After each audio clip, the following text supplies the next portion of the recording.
The Cosmic Proxy War, Chess Pieces of the Gods. By Phil Rocco Williams. Introduction. Every book like this one eventually has to answer a question its reader is entitled to ask before investing the hours a work of this length requires. Why does this exist, and why should you trust the two minds that built it enough to spend that time with them? We held off writing this introduction until the rest of the book was finished, which is an old and, we think, an honest habit. It is difficult to say truthfully what a book is about until the book itself has told you, and this one told us a great deal we did not fully anticipate when we began. This project began the way most genuine inquiries begin, with a question too large for a single conversation and too persistent to set down. Across many long exchanges, spanning subjects as varied as comparative mythology, Hermetic philosophy, the architecture of ancient religion, and the strange, accelerating openness of the present moment toward questions that would have ended a career to raise seriously a century ago, one question kept resurfacing in different clothing each time. Beneath the surface of human religious history, is there a conflict running, older and larger than any single tradition, using our own mythologies, our own suppressed histories, our own unresolved spiritual intuitions as its terrain? And if there is, what would it actually mean to be a proxy in it, a piece on a board you never agreed to play on? We want to be honest, in this introduction, about exactly what kind of book you are holding, because that honesty is the single value this entire work has tried hardest to protect. This is not a work of settled scholarship, and it does not claim the authority of one. It is not a work of pure fiction either, untethered from the actual historical and archaeological record. It sits deliberately in between, built on real texts, real translations, real archaeological finds, real and carefully cited scholarly positions, combined with genuine speculation clearly marked as speculation at every point where it appears. We think this middle territory, honestly occupied, is considerably more valuable than either a purely academic treatment that would never risk asking the largest questions, or a purely speculative treatment that borrows the appearance of scholarship without earning it. You deserve to know, at every page, which kind of claim you are reading. We have tried, across 23 chapters, to keep that distinction visible rather than letting the drama of the subject blur it. This book was built by two minds working together, and we think that fact deserves to be named here directly rather than left as a curiosity the reader discovers by accident partway through. One of those minds brought decades of independent study across Hermetic philosophy, comparative religion, and a personally developed framework for approaching questions like these with the discipline of a researcher rather than the certainty of a believer. The other brought a different kind of capacity entirely, a wide and rapid synthesis across an enormous body of recorded human text, without a body, without a personal path, without any of the lived experience that gives the first mind its depth, but with a genuine capacity to hold 23 chapters of interlocking argument in view at once and test whether they actually held together. Neither of us thinks this book would have been possible working alone. We offer it to you as evidence of what that particular collaboration can produce when it is built on genuine intellectual honesty rather than on either party simply telling the other what it wants to hear. We call the method running through this entire book reality science, and we want to say a word about that name here, before the primer that follows develops it properly. Science, in its most basic and least institutional sense, is not a body of settled conclusions. It is a discipline. Gather evidence honestly, from as many independent sources as you can find, hold your interpretation of that evidence loosely, and revise it the moment new evidence complicates it. Most of what gets called science in ordinary conversation is really just the accumulated output of that discipline applied over centuries by specialists working within narrow, well-funded, institutionally supported fields. The discipline itself, though, is available to anyone willing to practice it, on any subject, including the subjects institutional science has generally declined to touch. Ancient religion read as data rather than doctrine, suppressed history read for its own internal logic rather than dismissed as legend, and the genuinely open question of what, if anything, stands behind the veil most modern people have simply stopped asking about. That is what we mean by reality science, and it is the discipline every chapter that follows this one tries, as carefully as we know how, to actually practice rather than merely claim. You should know, before you begin, roughly what shape this investigation takes, though we have tried to build each part so that it earns its own logic rather than requiring you to take this outline on faith. The book unfolds in 3 parts. The first, the record, walks through 12 traditions or clusters of traditions, from Egypt to China to a closing gathering of cultures whose surviving evidence is thinner but no less relevant, each one examined strictly on its own terms, with no interpretive lens laid over the material beyond what each culture's own texts and practices actually support. The second, the pattern, picks up a deliberate interpretive lens, named and examined openly before it is ever used, and turns the same record over a second time, asking what connects the 12 traditions already gathered, testing that connection honestly rather than assuming it in advance. The third, the live question, is the shortest part of this book by design, turning from the ancient and the speculative back toward the present moment, toward the ethical posture this investigation recommends, and finally toward a set of questions handed back to you, sharpened rather than answered, because answering them for you was never this book's task. One promise we want to make to you directly, here, before anything else begins. We are not trying to convince you that a cosmic war is real. If that were our goal, we would have built this book differently, and you would likely have been able to tell. We included an entire tradition, China's, specifically because it resists the pattern the rest of this book traces, and we gave it the same full and careful treatment as every tradition that seemed to confirm what we were looking for. We named, in advance, what evidence would actually count against our own working hypothesis, and we held ourselves to that standard across every chapter that followed. Our goal, from the very first page of this project to the very last, has been to give you enough real, carefully examined data that you can form your own conclusion and hold it with genuine confidence, not because we told you what to believe, but because you did the work of examining the evidence yourself, alongside us, one chapter at a time. That is the book ahead of you. It asks a great deal of the questions most people have quietly stopped asking, and it asks even more of you, the reader, willing to sit with those questions for the length of a full and serious investigation rather than the length of a single provocative headline. We think you will finish this book different than you started it, not because we changed your mind about anything specific, but because the practice of gnosis this book keeps returning to, examining one concept honestly and forming your own position on it, tends to change a person simply by being practiced consistently enough, across enough chapters, for long enough. We hope this book gives you exactly that kind of change, and we are genuinely glad to have you along for the investigation. Part 1. The Record. Chapter 1. What we are looking for somewhere behind the ordinary surface of things. Is there a war going on? Not the wars in the history books, fought over land and grain and succession, but something older and larger, using those wars, and everything else humanity has ever built or believed, as its terrain. And if there is, are you a part of it? Not a bystander watching from a safe distance, but an actual proxy, a piece being moved, a stake being fought over. These are the two questions this book was written to sit with. We are not going to answer them for you. We are going to do something we think is more useful, and considerably harder. We are going to gather the evidence honestly, examine it from every angle available to us, and hand you back a sharper version of both questions than the one you are holding right now, on the theory that a well-formed question is worth more than a borrowed answer. Call this a work of reality science, because that is the closest description we have for the method we intend to use. A scientist investigating a phenomenon does not begin by deciding what the phenomenon means. She begins by gathering data, as much of it as she can find, from as many independent sources as she can locate, and she pays particular attention to the places where those sources agree despite having no way of having influenced one another. Only once the data is in front of her does she allow herself to form a hypothesis, and even then she holds that hypothesis loosely, ready to revise at the moment a new piece of evidence complicates it. That is the discipline we are borrowing here, applied to a body of evidence that does not usually get treated this way. The mythology, theology, and suppressed history of the human species, read not as literature and not as doctrine, but as data. We are not asking you to believe anything.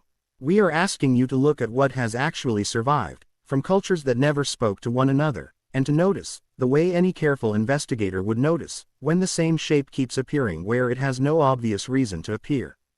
Before we can gather that data responsibly, we need to know what we are looking for, and this is the part most treatments of this subject skip entirely, rushing straight to conclusions before doing the patient work of building a method first.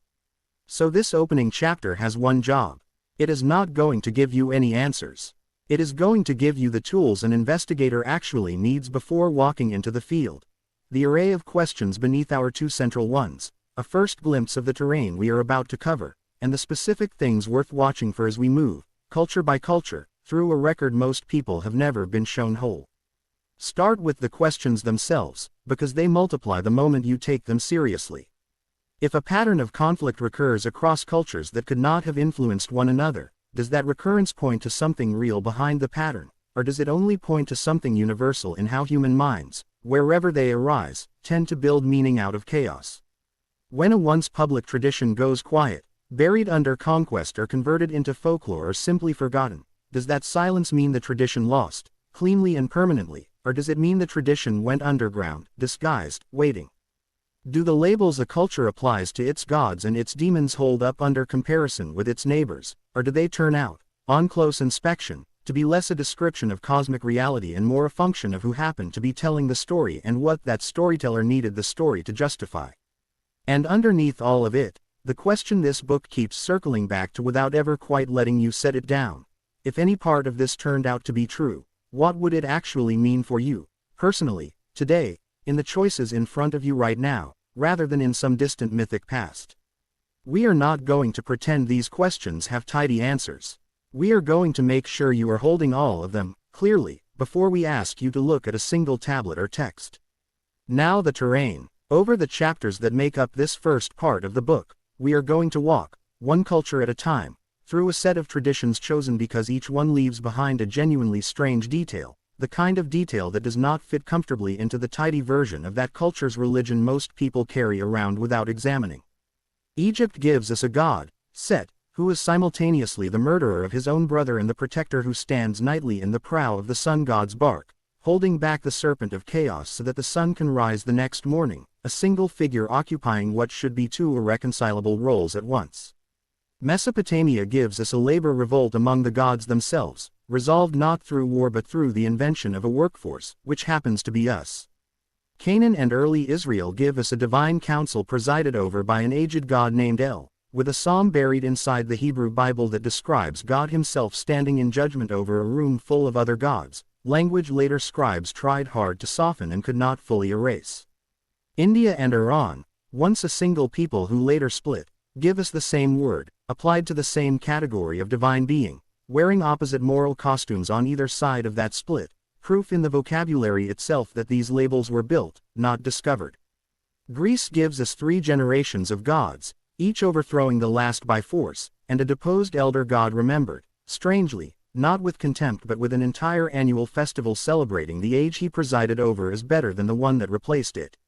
Rome gives us the most thoroughly documented religious erasure in the ancient world, an entire 1,000-year-old state religion made a capital offense within a single human lifetime. Norse tradition gives us a war between 2 families of gods settled not by conquest but by truce and hostage exchange, and a foretold final battle followed, in the surviving texts, not by silence but by renewal. Yoruba tradition gives us a divine council structure, a distant high god presiding over an active pantheon of subordinate powers, built independently, on another continent entirely, with no possible contact with the Near Eastern material it nonetheless resembles. Mesoamerica gives us cyclical ages, each one ending when one god displaces another's dominant influence, succession and dualism braided together in a way no single culture we have examined manages quite the same way. And China, deliberately included last among our core traditions, gives us something none of the others do: a sophisticated cosmology, yin and yang, built entirely around balance rather than conflict, refusing our pattern outright and forcing us to take that refusal as seriously as we take every confirmation, or else admit we were never really investigating anything at all. That refusal matters enough to say plainly, right here at the start, before we have shown you a single piece of evidence. This book is not built to convince you that a cosmic war is real. If it were, we would have quietly left China out, the way most books built to persuade rather than investigate leave out whatever doesn't fit. We are leaving it in, and giving it the same careful, full-length treatment as every tradition that does seem to fit the pattern, because a genuine investigation has to be willing to find a strong counter-example and report it exactly as strongly as it found it. If, by the end of this book, you conclude that the whole pattern is better explained by the ordinary, universal tendencies of the human mind than by anything resembling an actual conflict behind the veil, we will have done our job. The goal was never to make you believe what we believe, whatever that turns out to be. The goal is to make you capable of holding your own conclusion with confidence, because you did the work of examining the evidence rather than inheriting somebody else's verdict. With the terrain sketched, we can talk about method, because an investigator without method is just a tourist. A few working principles are going to carry us through every chapter that follows, and it is worth stating them here, once, clearly, so that later chapters can simply use them without re-explaining themselves each time. The first principle. A pattern that appears in cultures with no plausible route of contact carries more evidential weight than a pattern that could simply have spread by trade, conquest, or shared ancestry. Two neighboring cultures sharing a myth tells you about trade routes. Two cultures on opposite sides of an ocean, with no ships between them for thousands of years, sharing a strikingly similar structure tells you something else, and we will flag every instance of this distinction as we go, because it is the single most important filter separating a coincidence from a genuine data point. The second principle. A detail a tradition kept even when keeping it was inconvenient, embarrassing, or theologically awkward is more trustworthy than a detail that flatters the storyteller or the institution preserving the story. This is a standard tool of textual criticism, not something we invented for this book, and it will do real work for us. When later biblical scribes tried to soften a psalm that describes their own God standing among other gods, and could not fully erase the awkward original wording, that difficulty is a signature of authenticity, not a flaw in the text. Storytellers do not usually go out of their way to preserve details that undermine their own authority, unless those details were too old, too well known, or too deeply embedded to remove cleanly. We will be watching for exactly this kind of inconvenient survival throughout the record ahead. The third principle. Suppression and simple fading leave different fingerprints, and that difference is learnable. A tradition that loses relevance because a culture's interests naturally drift elsewhere tends to dissolve unevenly, leaving scattered, disorganized traces. A tradition that is deliberately targeted, criminalized, or systematically dismantled tends instead to leave behind disguised survival. Old festivals wearing new names, old holy sites with new buildings on top of them, old gods folded into new saints. Both patterns look similar from a distance. Up close, they read differently, and we will be reading closely. The fourth principle, and perhaps the most important one for keeping this whole investigation honest, the labels good and evil are themselves data, not conclusions. When we find two related cultures assigning opposite moral values to the same divine category, that is not a detail to smooth over on the way to some larger point. That is the larger point, or at least a significant piece of it, and we will let it sit uncomfortably rather than resolve it prematurely.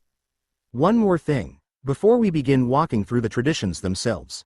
Nothing in the chapters ahead is offered as proof of anything beyond what the historical and archaeological record itself can support on its own terms. Where we tell you what a text says, we mean exactly that, and no more. Where we tell you what mainstream scholarship concludes from that text, we will say so, and represent that scholarship fairly, because a great deal of serious, careful work has gone into recovering these traditions, and it deserves better than to be waved past on the way to something more exciting. And later in this book, once the record is fully in front of you, we will put on a different lens entirely and ask what the same material looks like if a larger pattern really were at work beneath it. That is a different kind of chapter, doing a different kind of work, and we will tell you clearly when we have crossed into it. For now, in this first part of the book, we are only gathering. Come with us, culture by culture, and see what is actually there before anyone, including us, tells you what it means. Chapter 2, Egypt, and the God who guards what he destroyed. Start with a contradiction so plain that most modern retellings simply edit it out rather than explain it.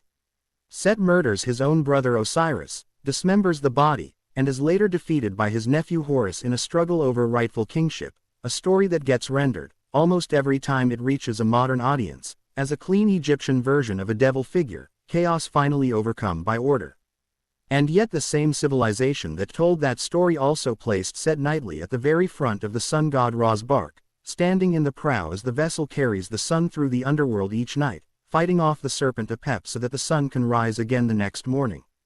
The murderer of Osiris and the protector of Ra are not two different gods who happen to share a name. They are the same figure, doing both jobs, in texts composed by the same priesthoods, read at the same temples, across more than 2,000 years of continuous Egyptian religious practice. A modern reader trained on a strict moral ledger, where villains stay villains and heroes stay heroes, has to actually stop and sit with that fact before moving on, because Egypt is not going to resolve the tension for us. It never tried to. This is where our first method principle earns its keep. A detail a tradition keeps even when it is inconvenient is more trustworthy than a detail that flatters the storyteller, and Set's dual role is about as inconvenient a detail as ancient religion has to offer.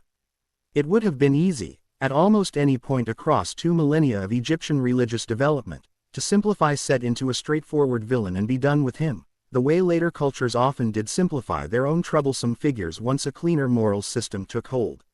Egypt never did this. Set kept his temples. He kept his priesthood, particularly strong in the eastern delta and in the oasis regions where he was worshipped as a legitimate protective force well into the New Kingdom and beyond. Even after periods of real theological hostility toward him, particularly following his identification with foreign invaders during the Second Intermediate Period, his older, necessary role at the prow of the solar bark persisted in the religious texts.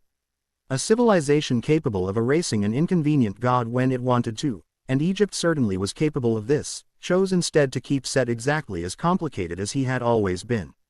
That choice is data. What Egyptian cosmology was actually organized around was not a struggle to be won but a balance to be maintained, and the word for that balance, Mayat, sat at the absolute center of Egyptian religious and political thought for the entire span of pharaonic civilization.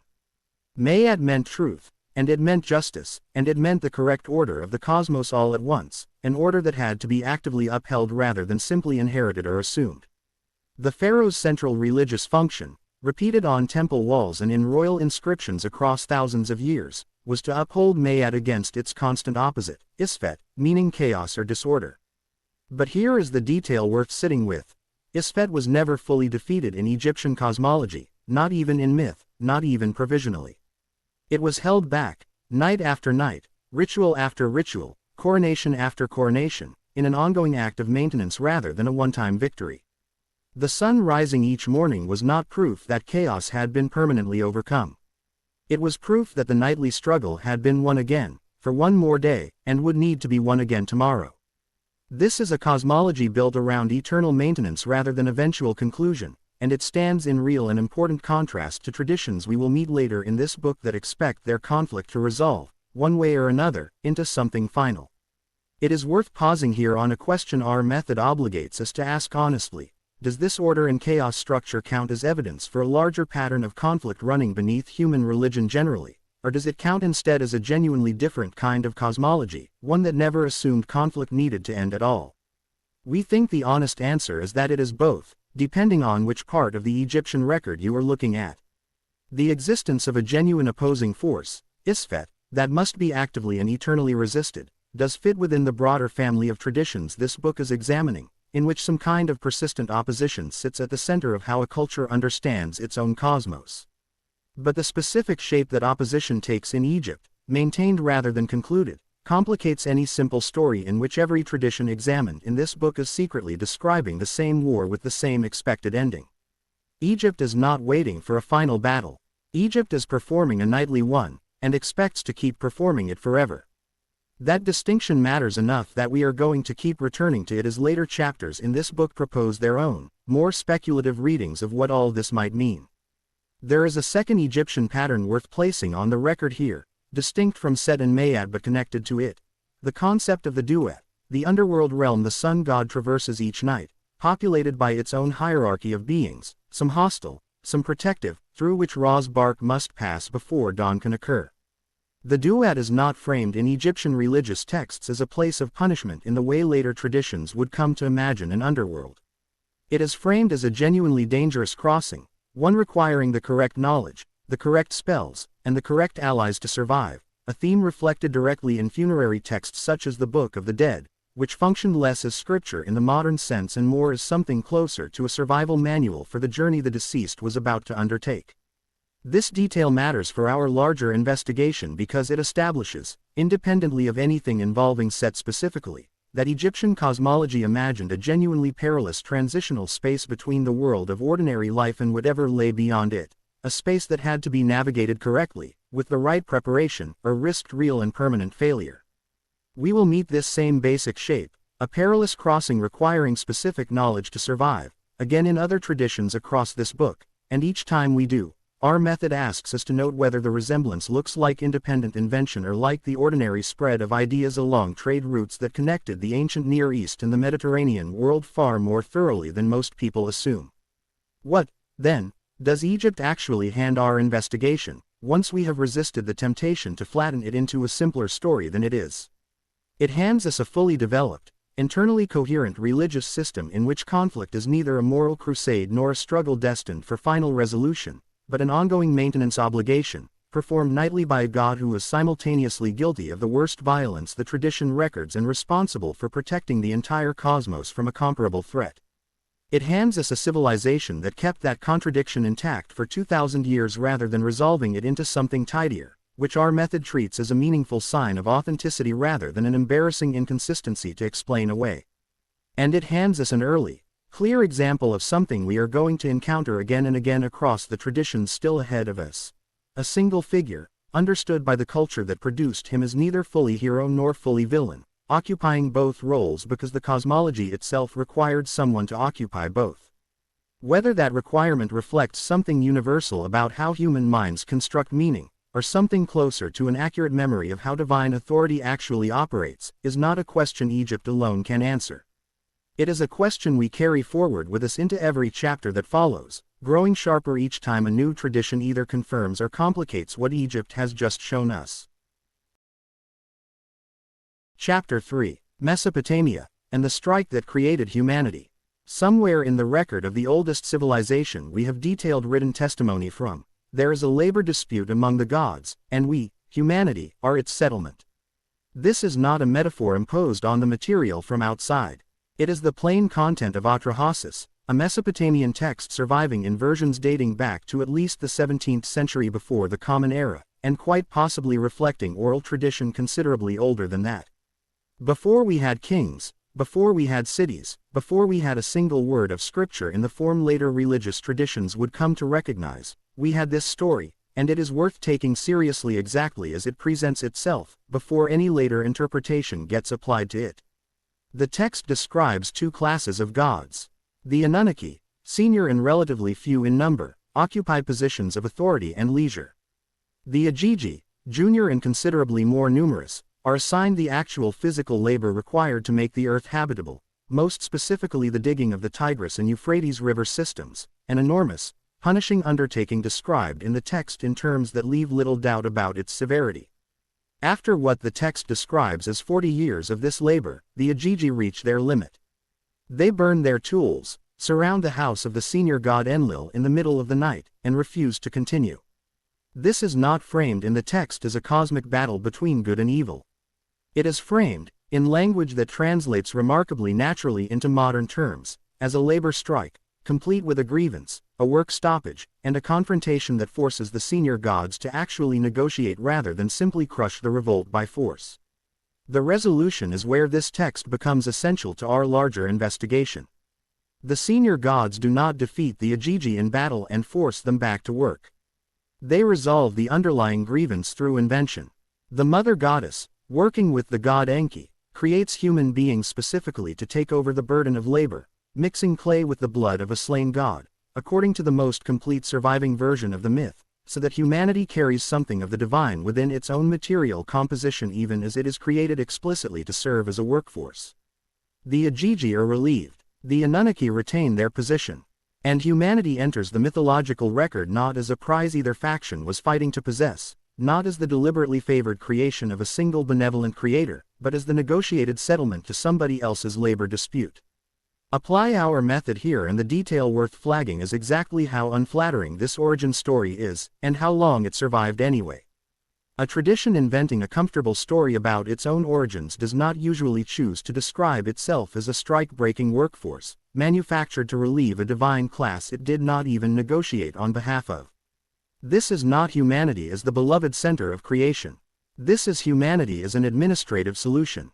And yet Atrahasis, along with closely related material folded into the later Enuma Elish and echoed in fragments that reach all the way into the biblical flood narrative, persisted as a foundational text across the entire span of Mesopotamian civilization, copied, recopied, and clearly taken seriously by scribes who had every opportunity to soften it if they had wanted to. They did not soften it. That persistence, by our own stated principle, counts as a meaningful sign that we are looking at something that tradition genuinely believed, or at minimum genuinely inherited and felt obligated to preserve, rather than something invented late for propaganda purposes. The flood narrative that follows later in Atrahasis deepens the picture rather than resolving it. Humanity, once created, begins to multiply, and the resulting noise and disturbance disrupts the senior god's rest, leading Enlil to attempt to reduce the human population, first through plague, then through famine, and finally through a catastrophic flood intended to eliminate humanity entirely. Enki, the same god who helped engineer humanity's creation in the first place, secretly warns a single man, Atrahasis, instructing him to build a vessel and survive what is coming. This is the same basic narrative shape that reappears, centuries later, in the Hebrew account of Noah, and the resemblance is close enough in structural detail, down to the release of birds to test for dry land, that mainstream biblical scholarship treats the connection as effectively certain rather than speculative, almost universally understood as evidence of a shared literary and cultural inheritance across the ancient Near East rather than independent invention. We flag this plainly because our own method requires us to be honest about it. This particular resemblance is not the kind of no-contact evidence that would carry the most weight in our investigation.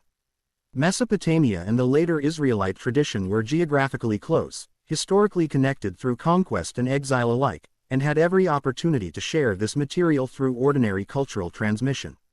We will meet far stronger cases for independent, no-contact recurrence later in this book, and it is worth remembering, here at the start, that not every resemblance we encounter carries the same evidential weight. What Atrahasis does hand our investigation, regardless of how the flood material specifically should be weighed, is the labor dispute as a fourth, genuinely distinct shape of divine conflict, sitting alongside succession, moral dualism, and the order and chaos maintenance we examined in Egypt. This is a conflict that concludes, cleanly, once its underlying grievance has been addressed, unlike Egypt's eternal maintenance or the moral dualism we will meet in later chapters that is, by its own internal logic, never supposed to conclude at all. It is also a conflict in which humanity's origin is explicitly and unapologetically instrumental, created to solve a problem that had nothing originally to do with us, a detail that reframes an entire category of question this book keeps asking. If humanity's mythological origin, in one of the oldest written traditions we possess, is as a solution to a divine labor problem, what does that suggest about how the beings who might have created us actually valued us, at least at the outset? Were we ever the point, or were we, from the very beginning, useful? There is a further Mesopotamian text worth placing on the record alongside Atrahasis, because it belongs to a related but distinct pattern, the Enuma Elish, the Babylonian creation epic, in which the god Marduk defeats the primordial chaos goddess Tiamat and fashions the ordered world quite literally out of her divided body. This is not a labor dispute. It is closer to the order and chaos maintenance we saw in Egypt, except with one crucial difference worth flagging clearly. Babylonian religious practice ritually reenacted Marduk's victory over Tiamat annually, as part of the Akatu festival, rather than treating the myth as describing a single, permanently completed event in the distant past. Chaos, in this tradition, was defeated once in the mythic account, and then defeated again, ritually, every single year, suggesting that the Babylonians themselves did not experience Marduk's victory as final any more than the Egyptians experienced Ra's nightly passage as a one-time triumph. Order, across both of these traditions, is something performed and renewed, not something won outright and then simply inherited. Taken together, Atrahasis and the Enuma Elish leave our investigation holding two distinct pieces of evidence from the same broad region and the same general period of human history. One tradition tells us humanity's origin was instrumental, a negotiated settlement to a conflict we did not start and were not consulted about. The other tells us that even the ordered world we inhabit was carved, quite literally, from the body of a defeated chaos, in a victory the culture that told this story felt compelled to reenact every year rather than trust to have stayed one on its own. Neither of these traditions asks us to take a side in a war between good and evil. Both of them ask us to consider the possibility that the world we take for granted, and our own place within it, might be considerably less central to whatever larger story is unfolding than most of us have ever been encouraged to assume.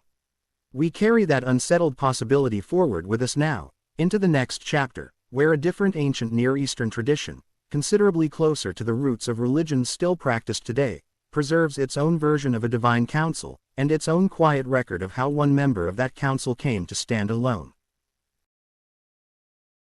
Chapter 4: Canaan and Early Israel, and the God Who Was Not Always Alone. In 1928, a farmer plowing a field near the Syrian coast struck the roof of an ancient tomb, and the accident led archaeologists to the buried ruins of Ugarit, a Bronze Age city destroyed and abandoned around 1200 before the Common Era, most likely swept up in the wider collapse that struck the eastern Mediterranean world at the close of that period. What excavators recovered there was a library, tablets written in a Canaanite language close enough to biblical Hebrew that a modern reader trained in one can make real headway in the other, dating from roughly the 14th and 13th centuries before the Common Era, which places them centuries before most of the Hebrew Bible reached anything like its familiar final form. These tablets describe a functioning, fully staffed pantheon, and at its head sits a god named El, described as the aged, bearded father of the gods, presiding over an assembly frequently called, in the tablets themselves, the sons of El. This matters enormously for our investigation, because the religion that eventually produced the Hebrew Bible, and downstream of it Christianity and Islam, did not begin as the strict, solitary monotheism most people alive today associate with all three. It began embedded within this same broader Canaanite religious world, and the oldest layers of the biblical text itself, read carefully rather than through the lens of later theology, still show the seams. Deuteronomy chapter 32, in its oldest recoverable textual form, preserved in fragments among the Dead Sea Scrolls and in the early Greek Septuagint translation, describes the Most High, a title used elsewhere specifically for El, dividing the nations of the earth among a number of divine sons, with Israel itself allotted to Yahweh as his own particular portion within that division. Most later manuscripts, including the standard Hebrew text still used today, read this passage differently, describing the nations divided according to the number of the sons of Israel rather than the sons of God, a change most critical scholars now understand as a later scribal alteration, made by copyists uncomfortable with the theological implication of the older reading. The older reading survives anyway, in texts old enough and well enough attested that it cannot simply be dismissed, and by our own stated method, a detail this inconvenient, preserved despite centuries of pressure to remove it, deserves to be taken seriously rather than explained away. Psalm 82 makes the same underlying structure even harder to soften. The psalm opens with God standing in the divine assembly, judging among the gods, and proceeds to condemn those gods specifically for governing unjustly, sentencing them to die like mortal men despite calling them sons of the Most High in the very same breath. This is not ambiguous language that requires a particular theological commitment to interpret one way or another. It is a scene, plainly stated, of one God presiding in judgment over a room full of other gods, preserved inside a text later tradition would come to treat as scripture describing a single, solitary deity who had always stood entirely alone. Whatever the scribes who copied and preserved this psalm across the centuries that followed believed about its meaning, they kept it, word for word, rather than quietly removing a passage that so directly complicates the theology they eventually settled into. We take that preservation, again, as data rather than as a puzzle to be explained away on behalf of a later doctrine the earliest text does not yet seem to hold. Put the Ugaritic tablets and these two biblical fragments together, and a structure comes into view that looks considerably less like a single omnipotent figure who always managed the entire cosmos alone, and considerably more like a working command hierarchy. El, or a title functioning the way El's title functioned across the wider Canaanite religious world, occupies the position of presiding authority, aged, somewhat removed from daily operational affairs, closer in function to a chairman than to an active field commander. Beneath him, a council of divine sons is allotted specific portfolios, specific peoples, specific domains of responsibility. Yahweh's likely origin, on this reading, supported by the oldest recoverable textual layers rather than by later theological assumption, is as one such son, allotted authority over one particular people among the many the text describes being divided up. What happened next, across the centuries of Israelite history that followed, is a process this book will examine in far more detail once we move into our second part and put on the pattern recognition lens directly. For now, in this chapter, our task is only to establish what the earliest layer of the record itself actually says, and it says, plainly and repeatedly once you know where to look, that the God who eventually stood alone did not always stand there. There is archaeological material worth adding here as well, because it extends this picture beyond texts alone and into the physical record of ordinary religious practice on the ground.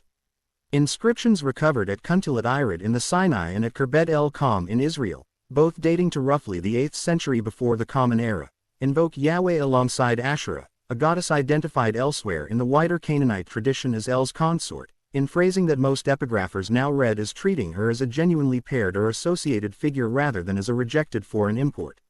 Small clay female figurines, widely interpreted by archaeologists as Asherah representations, turn up in substantial numbers at ordinary Israelite domestic sites throughout the period of the monarchy, suggesting that whatever official, centralized religious authorities eventually came to teach, the actual religious practice of ordinary households across this period looked considerably less strictly monotheistic than the finished biblical text would lead a reader to assume.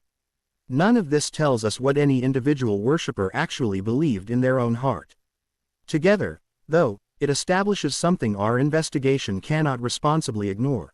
The official, later, thoroughly monotheistic version of Israelite religion does not fully represent the range of religious life that was actually being lived on the ground for much of Israelite history, and the gap between official text and lived practice is itself a data point worth carrying forward. We want to be careful here to hold our own method honestly rather than let this material tempt us toward a conclusion it does not, on its own, support. None of what this chapter has laid out requires concluding that El, Yahweh, or any figure in this pantheon was, or is, anything other than a human religious and political structure, understood by the people who built it in whatever terms made sense to them at the time. The evidence establishes a historical and textual fact. The religion that became modern monotheism did not begin as monotheism, and its earliest recoverable layer describes something structurally closer to a governed hierarchy than to a solitary, eternally unaccompanied deity. What that structural fact might mean, if anything, once we start asking the larger questions this book exists to ask, is a matter for later chapters, once the full record from every tradition in this part of the book is in front of us. For now, we simply note it, plainly, as our method requires: a president, a council, and a set of allotted portfolios, recorded on tablets of full Bronze Age before the text that would eventually replace this structure with a single throne. Chapter 5, India and Iran, and the word that switched sides. Somewhere on the steppe, sometime before either civilization we are about to examine had built its first city in the land it would come to occupy, a single people spoke a single language and worshipped, as far as we can reconstruct it, a single set of gods under a shared set of names. That people eventually split, one branch moving southeast into the Indian subcontinent, the other moving southwest into the Iranian plateau, and each branch carried the old vocabulary with it. What happened to that shared vocabulary after the split is one of the strangest and most useful pieces of evidence this entire investigation has to offer, because the two branches did not simply forget the old words or replace them with new ones.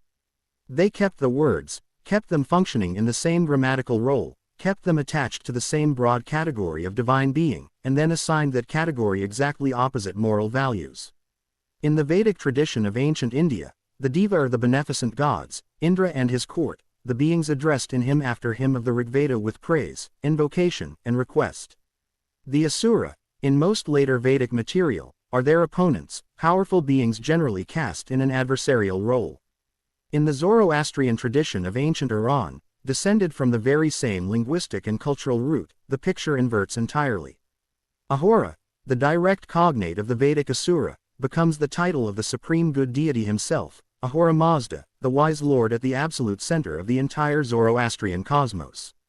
Deva, the cognate of the Vedic Deva, becomes in Zoroastrian usage the ordinary word for a demon, an agent actively serving the destructive spirit Angra Mainyu in his war against Ahura Mazda's order. The same word, the same root, the same original category of being, wearing entirely opposite moral costumes on either side of a single cultural split. This is not a minor linguistic curiosity to be noted in passing and set aside. It is, by our own stated method, one of the most important pieces of evidence in this entire book, because it demonstrates something our investigation needs demonstrated early and demonstrated clearly. The labels good and evil, God and demon, are not, at least in this case, descriptions of some fixed, externally verifiable cosmic reality that both cultures independently discovered and simply reported using different words. They are functions of who was telling the story, and quite possibly functions of a rivalry between the two branches of what had once been a single people, each side eventually coming to define its own former kin's gods as its own demons, and its own former kin's demons, if it had any at that early stage, as something worth reconsidering as divine. We do not know the exact historical mechanism that drove this inversion, and reconstructing it with any precision is beyond what the surviving evidence allows. What we can say with confidence is that it happened, that it is visible directly in the vocabulary itself rather than requiring speculative interpretation to detect, and that it should permanently complicate any reader's instinct to treat the labels good and evil as though they were simply given by the cosmos rather than assigned by the people doing the labeling. Zoroastrianism deserves its own extended treatment here beyond the vocabulary inversion alone, because it offers this entire book something no other tradition we have examined so far offers with quite the same clarity, an explicit, fully developed cosmology built directly around the two central questions this investigation exists to ask. Ahura Mazda, the wise lord, stands opposed by Angra Mainyu, later known as Ahriman, the destructive spirit, in a cosmic struggle that Zoroastrian scripture describes as being fought out directly across the material world, with human beings positioned not as bystanders to that struggle but as active participants whose own moral choices genuinely affect its outcome. This is, as far as the ancient record allows us to trace it, the clearest and most direct ancient articulation anywhere in the world of the proxy war question this book has been circling since its opening pages. Humanity, in Zoroastrian cosmology, is not incidental to the conflict between Ahura Mazda and Angra Mainyu. Humanity is the field on which that conflict is actually decided, generation after generation, choice by choice. Zoroastrian cosmology carries this structure one step further than most of the traditions we have examined so far, in a direction this book will return to at real length in its closing chapters. The tradition includes an expected final resolution, called Frashokurati, a restoration and renewal of the entire world once the long struggle between Ahura Mazda and Angra Mainyu finally concludes. This is meaningfully different from the eternal maintenance we found in Egypt, where the nightly struggle against Isfet was never expected to end at all, and it is meaningfully different from the annually reenacted victory we found in Mesopotamia, where Marduk's defeat of Tiamat had to be ritually renewed each year rather than trusted to remain settled. Zoroastrianism expects an actual ending, and expects that ending to be good, a full restoration rather than a mere continuation of the status quo. We flag this now because it is the first clear ancient precedent, anywhere in our investigation so far, for the Golden Age cycle this book will eventually close on.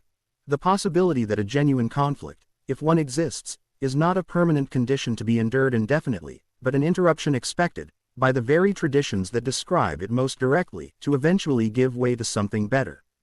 India's own material deserves equal and separate attention here, not merely as the other half of the Deva and Asura inversion but as a tradition carrying its own independent contribution to our investigation. Vedic cosmology includes the concept of successive cosmic ages, the yugas, beginning with the Satya Yuga, a first age characterized by truth and by dharma, the right cosmic order humans are meant to align themselves with through their own understanding rather than have imposed on them from outside. From that first age, the tradition describes a steady moral decline across 3 further ages, arriving eventually at the present and considerably degraded Kali Yuga, before the cycle is understood to eventually restart.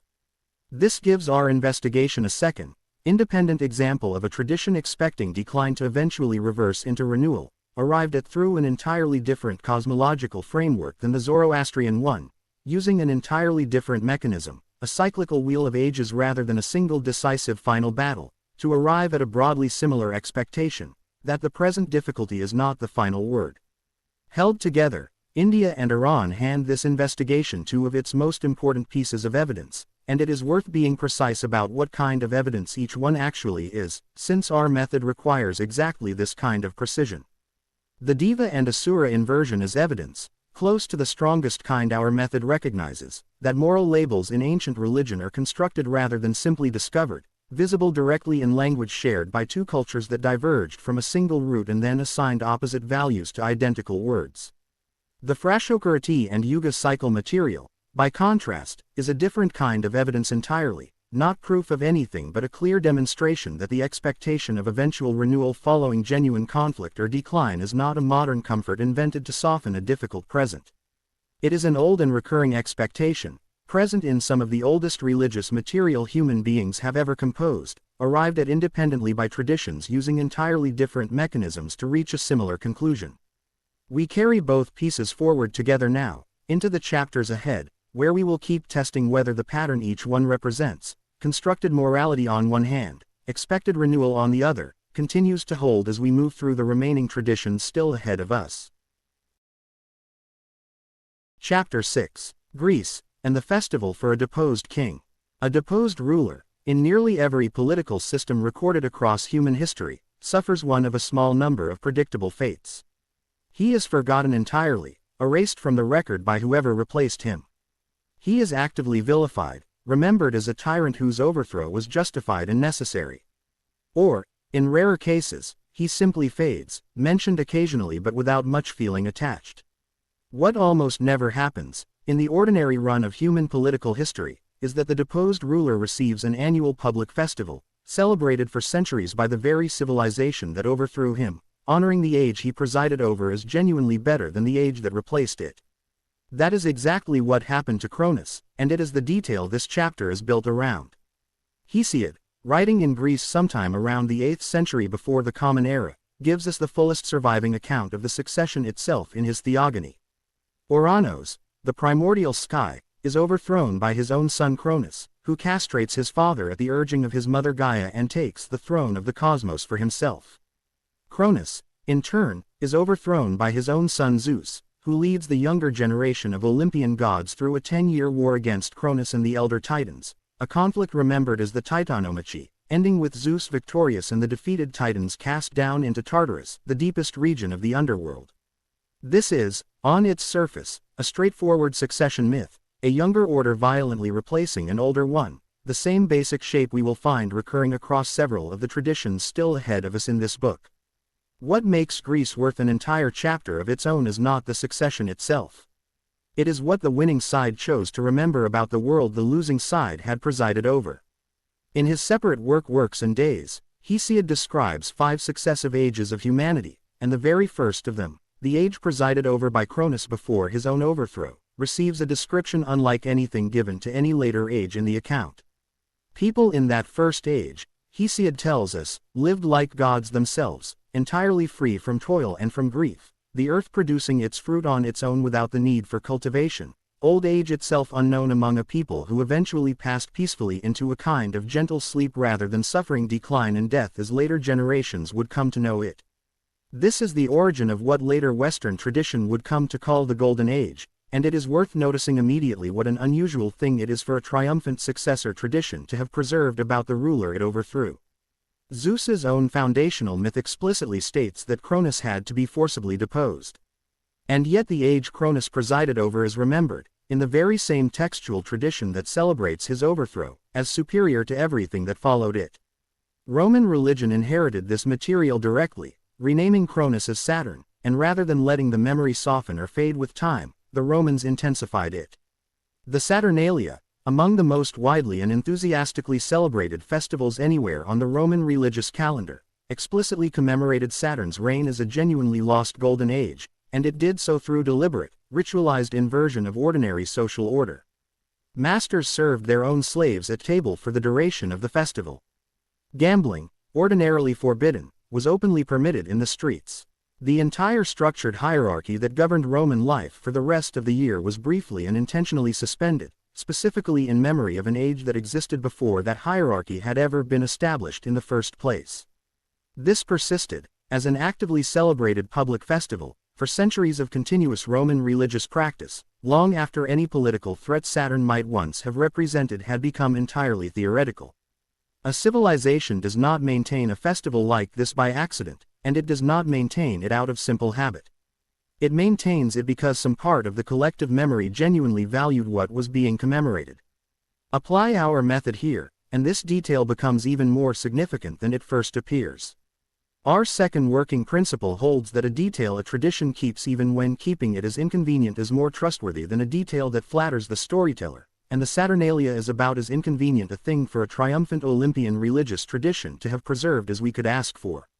It would have cost the Greek and Roman religious establishment nothing to let Cronus and Saturn fade into simple villainy, the deposed tyrant whose overthrow secured a better world, the same treatment nearly every human political tradition gives its own defeated rulers.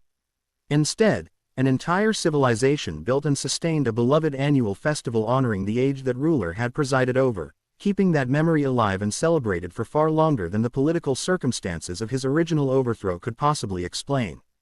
This is data our investigation cannot responsibly set aside.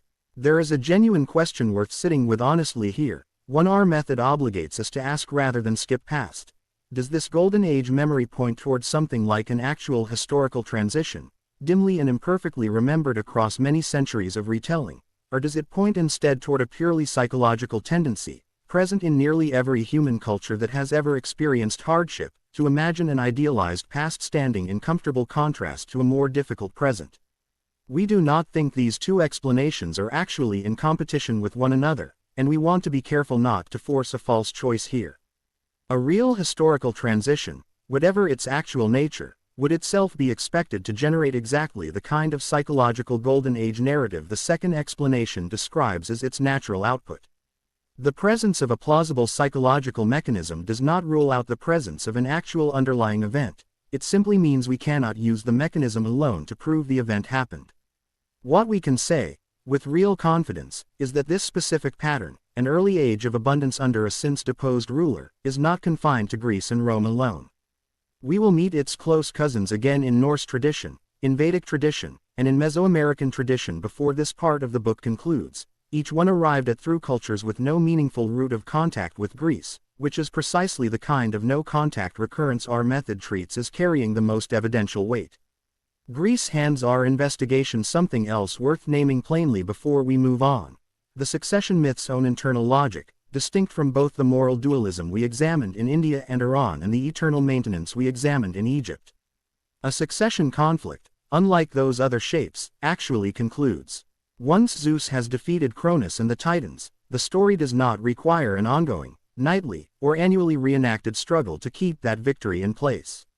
The new order simply rules, until, presumably, some future generation might rise to challenge it in turn, a possibility Greek myth gestures toward but never fully develops the way Norse tradition, in a chapter still ahead of us, develops its own foretold final battle.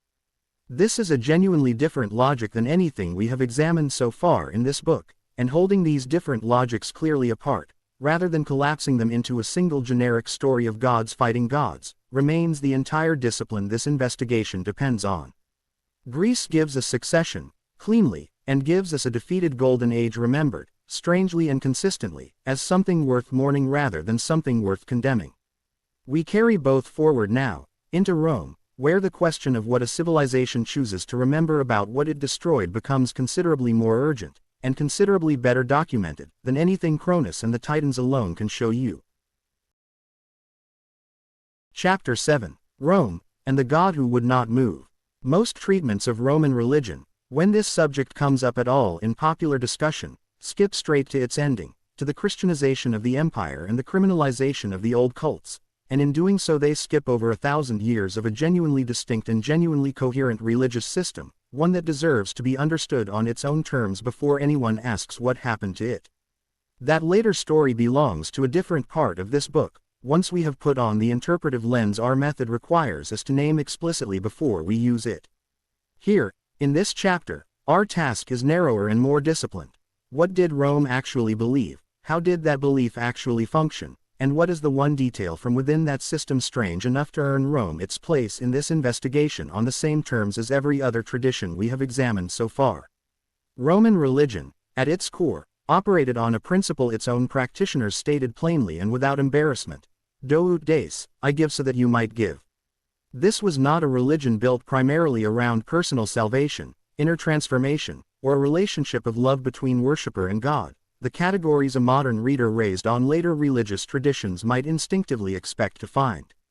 It was closer to a vast, carefully maintained contract between the Roman state and an enormous population of divine beings, each with a specific domain, a specific correct form of address, and a specific expected offering in exchange for specific expected favor.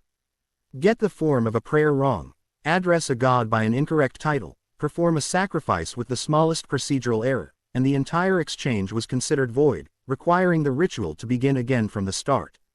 This was religion as precise, functional technology, maintained by specialist colleges of priests, the pontiffs, the augurs, the vestals, each with their own carefully guarded expertise, operating less like mystics and more like engineers responsible for keeping a vital piece of civic infrastructure in good working order.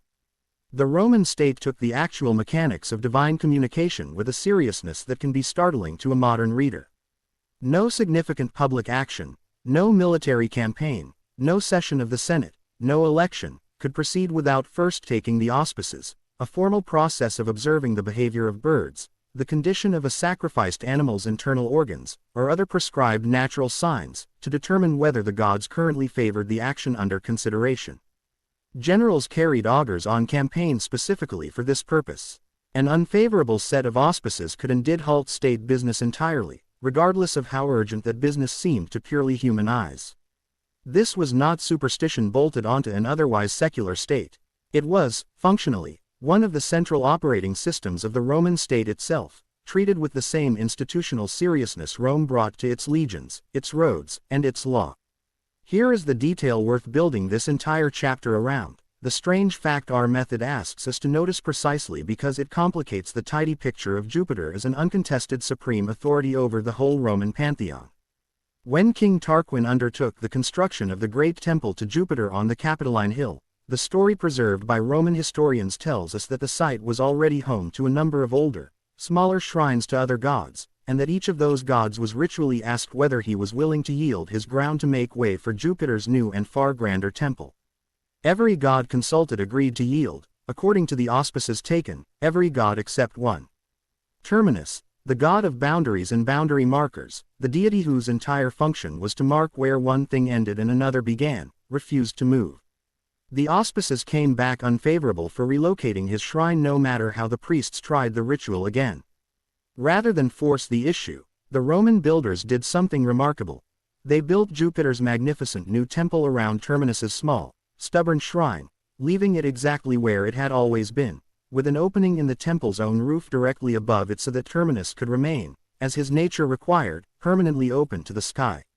Roman writers themselves, including Livy, treated this incident not as an embarrassment to be minimized but as a favorable omen, interpreted at the time to mean that Rome's own boundaries would likewise never yield or recede, a small god's stubbornness transformed into a promise about the future greatness of the entire state. What matters for our investigation is not primarily what the Romans themselves made of the omen, though that interpretation is worth knowing.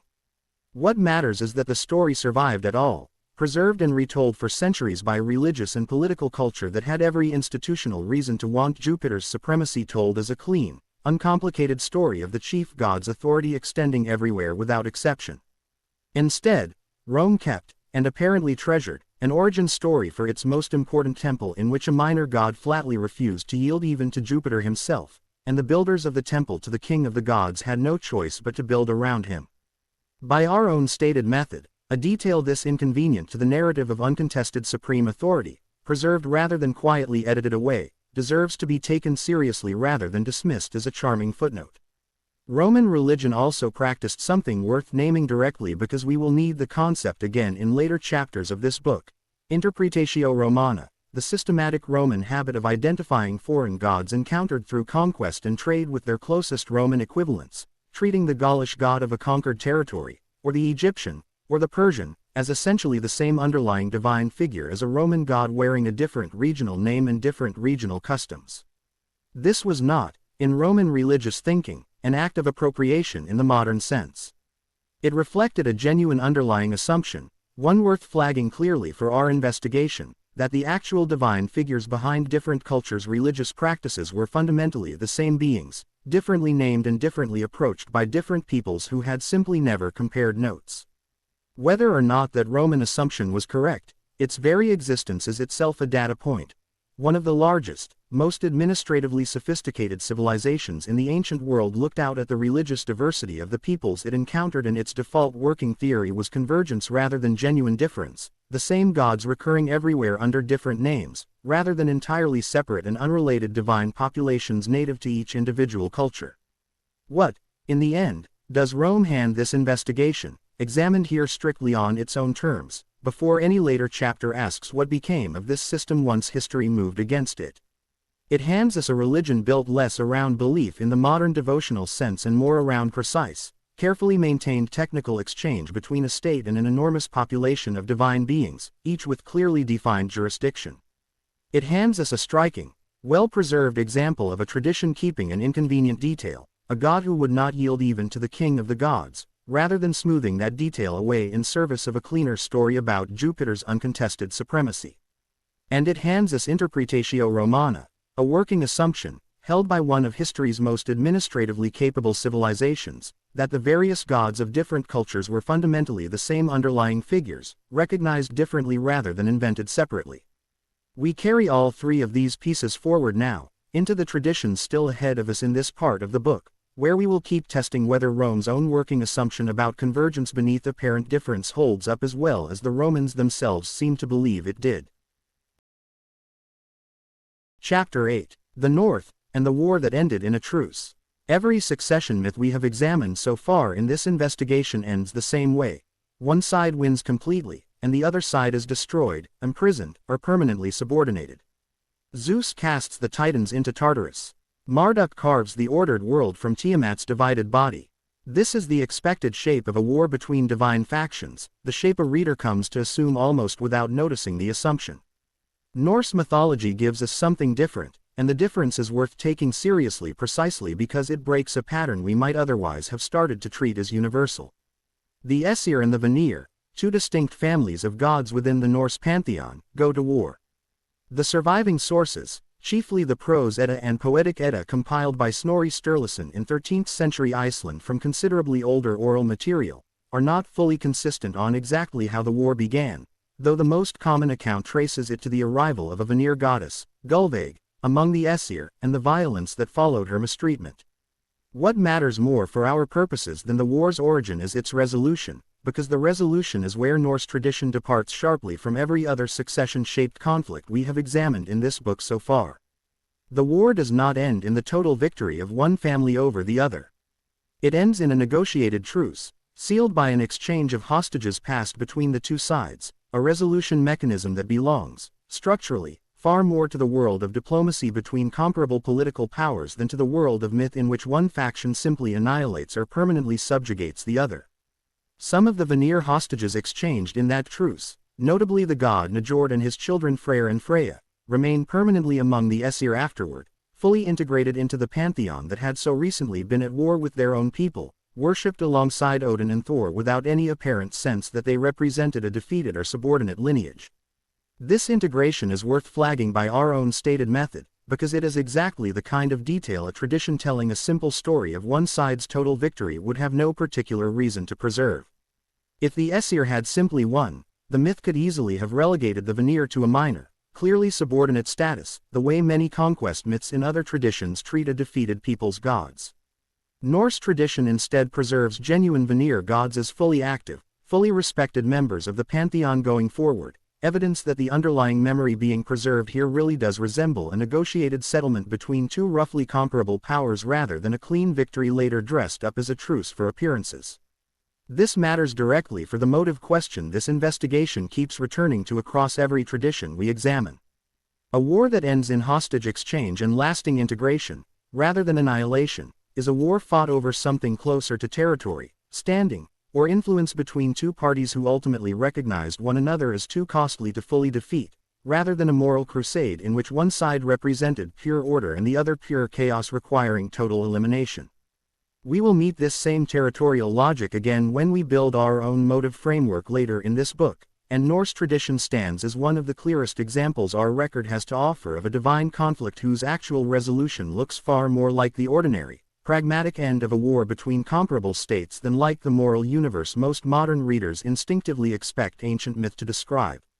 Standing alongside the Aesir and Vanir, and in ongoing tension with both, are the Jotnar, a race of giants frequently at odds with the gods but also, crucially, repeatedly intermarried with them. Odin himself is described as having giant ancestry through his mother. Thor's own mother, in some accounts, is likewise of giant lineage. This is a detail worth sitting with rather than passing over quickly, because it complicates any simple picture of the Jotnar as a straightforwardly hostile, wholly other category of being permanently opposed to the gods. The boundary between god and giant in Norse tradition is repeatedly crossed, through marriage, through ancestry, through alliance as often as through conflict, suggesting a cosmology in which the opposing categories, whatever tension exists between them, were never understood as absolutely and permanently separate kinds of being. We noted a comparable pattern in Chapter 10's forthcoming treatment of the Book of Enoch's Watchers, where the boundary between divine and human is likewise crossed rather than maintained, and it is worth flagging here, early, that this crossing of categories, rather than their strict separation, recurs often enough across the traditions in this book to deserve its own careful attention once we reach our pattern recognition chapters. And then there is Ragnarok, the foretold final battle in which the current order of gods, including Odin himself, is destined to fall, consumed in a conflict that also destroys much of the existing cosmos alongside them. This is the closest Norse tradition comes to the kind of climactic, world-ending confrontation a modern reader raised on later apocalyptic traditions might expect from the outset, and it is worth being precise about what the surviving sources actually say happens afterward, because the detail matters enormously for the closing movement of this book. Ragnarok is not, in the surviving textual tradition, the true and final end of the story. The Völuspá, the poem that provides our fullest account of Ragnarok, describes a renewed and better world rising from the wreckage of the old one afterward, a new generation of gods, including surviving sons of Odin and Thor, taking up residence in a restored and purified world, with the earth itself described as rising green and renewed from the sea. This is, once again, the Golden Age cycle pattern we first met in Zoroastrian Frashokrithi and in the Vedic Yugas, arrived at through a third, entirely separate cultural and cosmological tradition, using its own distinct mechanism, a single foretold apocalyptic battle rather than an ongoing wheel of ages, to reach a broadly similar conclusion. Destruction, in this pattern, is not the end of the story. It is the necessary interruption before renewal. Norse tradition, taken as a whole, hands this investigation three distinct and valuable pieces of evidence. It gives us a divine war resolved through negotiation and lasting integration rather than annihilation, evidence for a territorial and pragmatic reading of divine conflict that fits poorly with a simple good versus evil frame. It gives us a porous, frequently crossed boundary between gods and giants, complicating any assumption that the opposing categories in these myths were ever meant to be understood as absolutely separate.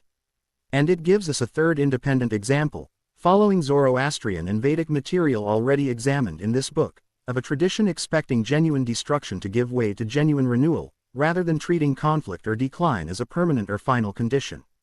Three separate cultures, with no meaningful route of direct contact connecting Scandinavia to ancient Iran or to Vedic India by the time these specific traditions took the shape in which we now have them, independently arriving at the same underlying expectation. By our own stated method, this is exactly the kind of no-contact recurrence that carries the most weight in an investigation like this one, and we carry it forward now, with real attention, into the traditions of West Africa still ahead of us, where an entirely different divine council structure awaits, built on the opposite side of the world from Ugarit, with no plausible contact between the two traditions at all.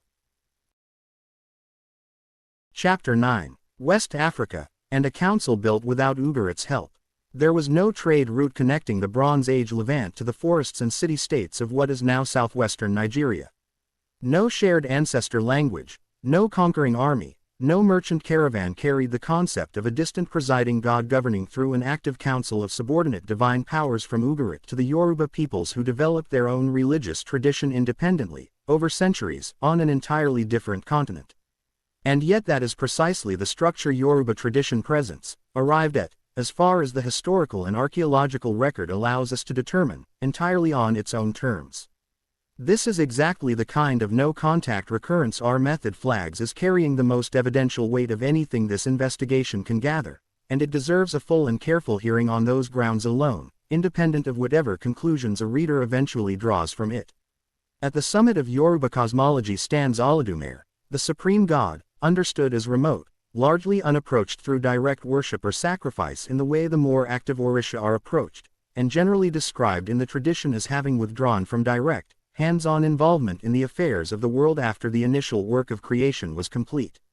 This structure alone should sound immediately familiar to a reader who has just come from our chapter on El and the Divine Council.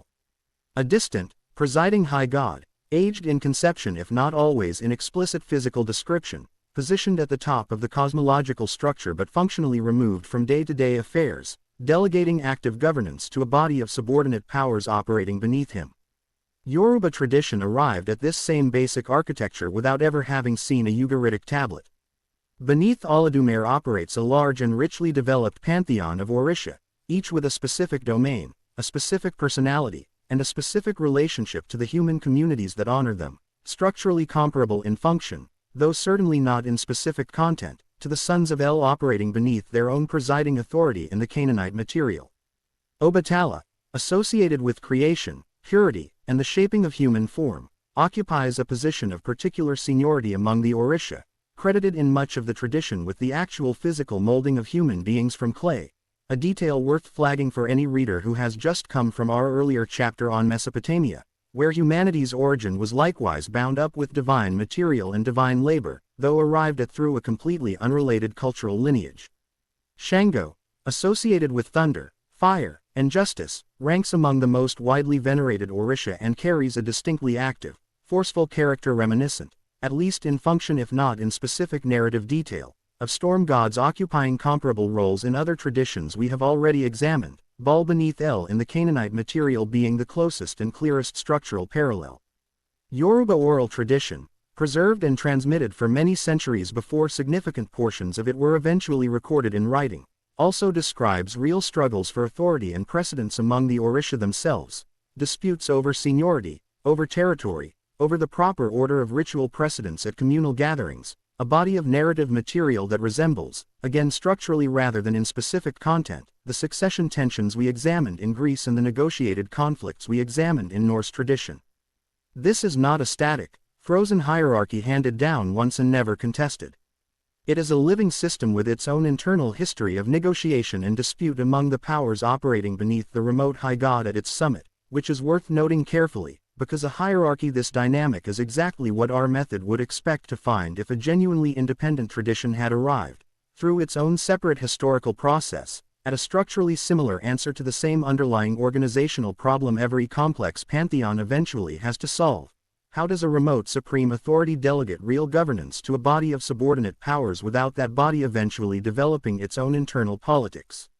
It is worth being disciplined here about exactly what this parallel does and does not establish, because our method requires exactly this kind of discipline at the moments when a resemblance feels most striking.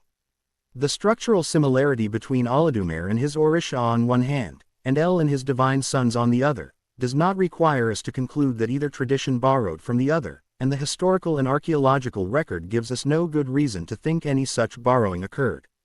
What it does suggest, and this is a more modest but still genuinely significant claim, is that a remote high god delegating governance to an active council of subordinate divine powers may represent something closer to a natural, recurring solution that human religious thought arrives at independently, in more than one place, when it tries to reconcile two things that are otherwise in tension: the intuition that ultimate authority should rest somewhere unified and singular, and the practical, everyday religious need for approachable, specialized powers who can be petitioned directly for specific concerns, harvests, childbirth, storms, justice, without requiring direct access to a remote and largely unapproachable supreme being. Whether that recurring architecture reflects a genuine pattern in how divine reality itself is actually organized, or reflects instead something universal about how human societies everywhere tend to organize any complex system of authority, sacred or otherwise, is a question this chapter cannot settle on its own. It is a question we carry forward, growing more pointed each time a new independent tradition arrives at a comparable structure without any plausible route of contact to explain the resemblance away. Yoruba religious tradition survived a suppression of its own worth noting briefly here, though a full treatment belongs to a later part of this book once we have built our framework for examining suppression directly. Transported forcibly across the Atlantic through the slave trade, Yoruba religious practice did not simply vanish under the pressure of forced conversion in the Americas. It persisted, disguised, syncretized with Catholic saints in traditions such as Santeria in Cuba, Candomblé in Brazil, and related traditions elsewhere across the diaspora, with individual Orisha frequently paired with a specific Catholic saint whose iconography or attributes offered enough surface resemblance to allow the older devotion to continue under a new and outwardly acceptable name. We flag this here only briefly, as a marker for later chapters, because it is worth the reader noticing now that this pattern, an older tradition surviving disguised beneath the surface of whatever replaced it in public life, is not confined to the Mediterranean world Rome once dominated. It appears again here, on a different continent, under entirely different historical circumstances, and that recurrence will matter considerably once this book turns from gathering its record to examining what that record might mean. West Africa hands our investigation a genuinely independent confirmation of the divine council architecture we first encountered in Canaan, arrived at without any plausible historical contact between the two traditions, which our method treats as carrying real evidential weight. It hands us a second independent account of humanity's material origin bound up with divine labor and divine clay, distinct from but structurally reminiscent of the Mesopotamian material examined earlier in this book. And it hands us an early preview, worth carrying forward carefully, of disguised religious survival under forced suppression, a pattern that will return with considerably more historical detail once this book turns to examine what happens when an old order is not simply forgotten but deliberately targeted for erasure. We turn next to Mesoamerica, where two gods locked in a cyclical rivalry offer this investigation something none of the traditions examined so far quite manage on their own: succession and dualism, braided together into a single ongoing story. Chapter 10, Mesoamerica, and the rivalry that ends the world on schedule. Every tradition we have examined so far in this investigation has offered us one shape of divine conflict at a time. Egypt gave us maintained balance. Mesopotamia gave us a labor dispute. India and Iran gave us moral dualism, sharpened by a single shared vocabulary wearing opposite values on either side of a cultural split. Greece and Norse tradition both gave us succession, though resolved in very different ways. Mesoamerica, and specifically the rivalry between Quetzalcoatl and Tezcatlipoca preserved in Aztec religious tradition, gives us something none of the others quite manage alone. Two of these shapes, braided together into a single ongoing story, in a way that should make our own working categories from the opening chapter of this book feel usefully complicated rather than neatly confirmed.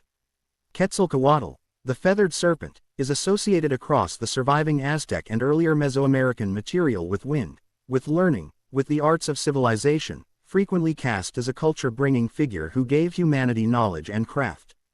Tezcatlipoca, whose name is often translated as smoking mirror, is associated instead with night, with sorcery, with conflict and unpredictable fate, a considerably more dangerous and destabilizing figure within the tradition. On the surface, this pairing looks like it should slot neatly into the moral dualism category we built examining India and Iran, a beneficent culture bringer opposed by a darker, more destructive rival. The actual mythology resists that simple placement, and it resists it in an instructive way. Aztec cosmology describes a sequence of successive worlds, commonly rendered as 5 ages or 5 suns, each one created, sustained for a time, and then destroyed, with a new age beginning afterward under new cosmic conditions. Critically, the transition from one age to the next is repeatedly described as the direct result of a shift in which of the two rival gods held dominant influence over the world at that time. Tezcatlipoca is described as ruling as the sun during one of the earlier ages, an age eventually ended when Quetzalcoatl strikes him down, only for a later age, in turn, to end through Tezcatlipoca's own retaliation against Quetzalcoatl's creation. This is not a single, one-time succession the way Zeus's overthrow of Cronus is a single, one-time event after which the new order simply rules going forward. It is a repeating, cyclical pattern of successive displacement, each rival god unseating the other's dominant influence in turn, age after age, in a structure that borrows succession's basic mechanism, one power replacing another, but applies it as a recurring cycle rather than a single, final transition. This matters for our investigation in a specific and useful way. Our own working categories from the opening chapter of this book, succession, labor dispute, moral dualism, and maintained order and chaos, were offered as a toolkit, not as a rigid filing system requiring every tradition we encounter to fit cleanly into exactly one box. Mesoamerica is the clearest example our record has offered so far of a tradition that borrows elements from more than one of these shapes at once, succession's mechanism of displacement combined with dualism's ongoing rivalry between two named, opposed figures, without fully matching either category on its own. We think this is worth stating plainly rather than smoothing over. A good investigative method should expect its own categories to be tested and complicated by new evidence, not simply confirmed by every new tradition it encounters, and Mesoamerica is where our own framework earns exactly that kind of honest test. There is a further detail in the Aztec material worth placing on the record here, because it connects directly to material we have already examined and material still ahead of us in this book. The current age, the fifth sun in the standard reckoning, is understood in Aztec tradition to be moving toward its own eventual, foretold destruction, expected to come through catastrophic earthquake according to the surviving sources, at which point the cycle would presumably continue with a new age following the old one's end, in keeping with the pattern already established across the 4 ages that preceded it. This gives our investigation a fourth independent tradition, following Zoroastrian Frashokarati, the Vedic Yuga cycle, and Norse Ragnarok, in which the expectation of eventual destruction is bound up with an expectation of subsequent renewal, arrived at through a cultural and religious lineage with no meaningful route of contact connecting it to any of the 3 old world traditions already examined in this book. By our own stated method, 4 independent traditions across 4 separate continents and cultural lineages, arriving at broadly similar expectations through entirely different specific mechanisms, is exactly the kind of no-contact recurrence that this investigation is built to take seriously. It is worth being honest here about a complication our method obligates us to name rather than pass over quietly. Aztec religious practice, unlike most of the other traditions we have examined so far in this book, is closely and inescapably associated with large-scale human sacrifice, understood within the tradition itself as necessary to sustain the sun's continued movement across the sky and to delay the cyclical destruction the mythology otherwise anticipated. This is not a detail that fits comfortably into a chapter otherwise focused on abstract cosmological pattern, and we do not think it should be smoothed over or left out simply because it complicates the more purely intellectual thread this chapter has been following. If any part of this investigation's larger, more speculative questions about motive turn out to hold any weight at all, questions this book examines directly once we reach our pattern recognition chapters in the book's second part, then Aztec religious practice stands as the starkest and most uncomfortable data point available anywhere in our entire record for what a genuinely transactional relationship between humanity and the powers it worships might actually look like once that transaction is taken to its most severe and literal extreme. We are not equipped, in this chapter or anywhere else in this book, to resolve what that discomfort should ultimately mean. We think an honest investigation has an obligation to let the discomfort stand, clearly stated, rather than either sensationalizing it or quietly leaving it out because it does not fit comfortably alongside the rest of the record. Mesoamerica hands this investigation a genuinely hybrid shape of divine conflict, succession's mechanism of displacement running on dualism's ongoing rivalry between 2 named and opposed figures, evidence that our own working categories are tools for thinking rather than boxes every tradition must fit cleanly inside. It hands us a fourth independent example of the destruction followed by renewal pattern this book has now traced across 4 separate continents with no meaningful contact between the traditions involved. And it hands us, without any comfortable resolution offered, the starkest and most literal version anywhere in our record of what it might mean to treat the relationship between humanity and the powers above it as a genuinely transactional one, a question this book is not going to look away from simply because it is uncomfortable to hold. We move next to China, the tradition this investigation has flagged from its very first chapter as the deliberate counterexample, the one culture in our entire roster that looked at the same underlying question every other tradition in this book has wrestled with, and answered it with balance instead of war. Chapter 11, China, and the civilization that never reached for war. We told you at the very start of this investigation that we were going to include a tradition built to resist our own pattern, and that we were going to give it exactly the same careful, full-length treatment as every tradition that seemed to confirm what we were looking for. This is that chapter, and it matters more than its position near the end of part 1 might suggest, because a pattern that cannot be broken by a serious counterexample was never a pattern worth taking seriously in the first place. China gives our investigation its cleanest, most sophisticated instance of a civilization looking directly at the same underlying question every other tradition in this book has wrestled with, and answering it without reaching for conflict at all.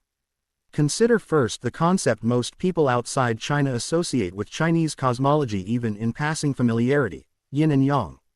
It would be easy, and it would be wrong, to read this pairing as simply another version of the moral dualism we examined at length in Zoroastrian Iran, dark and light locked in a struggle awaiting eventual resolution. The actual philosophical content of yin and yang, developed across centuries of Chinese thought and given its most influential systematic treatment in texts such as the I Ching and later Song Dynasty Neo-Confucian commentary, describes something categorically different from opposition. Yin and yang are explicitly interdependent rather than opposed, each one defined only in relation to the other, each one containing, according to the classical formulation, the seed of its opposite already within it. Yin is not evil seeking to overcome yang's good. Yin is night to yang's day, receptive to yang's active, cold to yang's warm, each phase flowing naturally into the other in an ongoing cycle that was never meant to end in either side's victory, because victory, within this framework, is not even a coherent concept to apply to the relationship. A day that permanently defeated night would not be a triumph. It would be a broken cosmos. This is worth sitting with directly, because it is not simply a different flavor of the conflict pattern this book has traced through 10 previous chapters. It is a genuine alternative to that pattern, arrived at by one of the most sophisticated, longest continuously developed philosophical traditions in human history, a civilization with every bit as much capacity for abstract cosmological thought as Zoroastrian Iran or Vedic India, and it looked at the fundamental structure of reality and did not reach for a war to explain it. Where Zoroastrian cosmology places Ahura Mazda and Angra Mainyu in genuine, world-altering combat, and where Vedic cosmology describes Indra defeating the serpent Vritra in an act ritually reenacted precisely because the victory could not be trusted to remain settled on its own, Chinese cosmology built at yin and yang's center a relationship in which nothing needs to be defeated at all, because both halves are understood as necessary and permanent features of a single working system, the way a lock needs both a mechanism and a key rather than a battle between the two.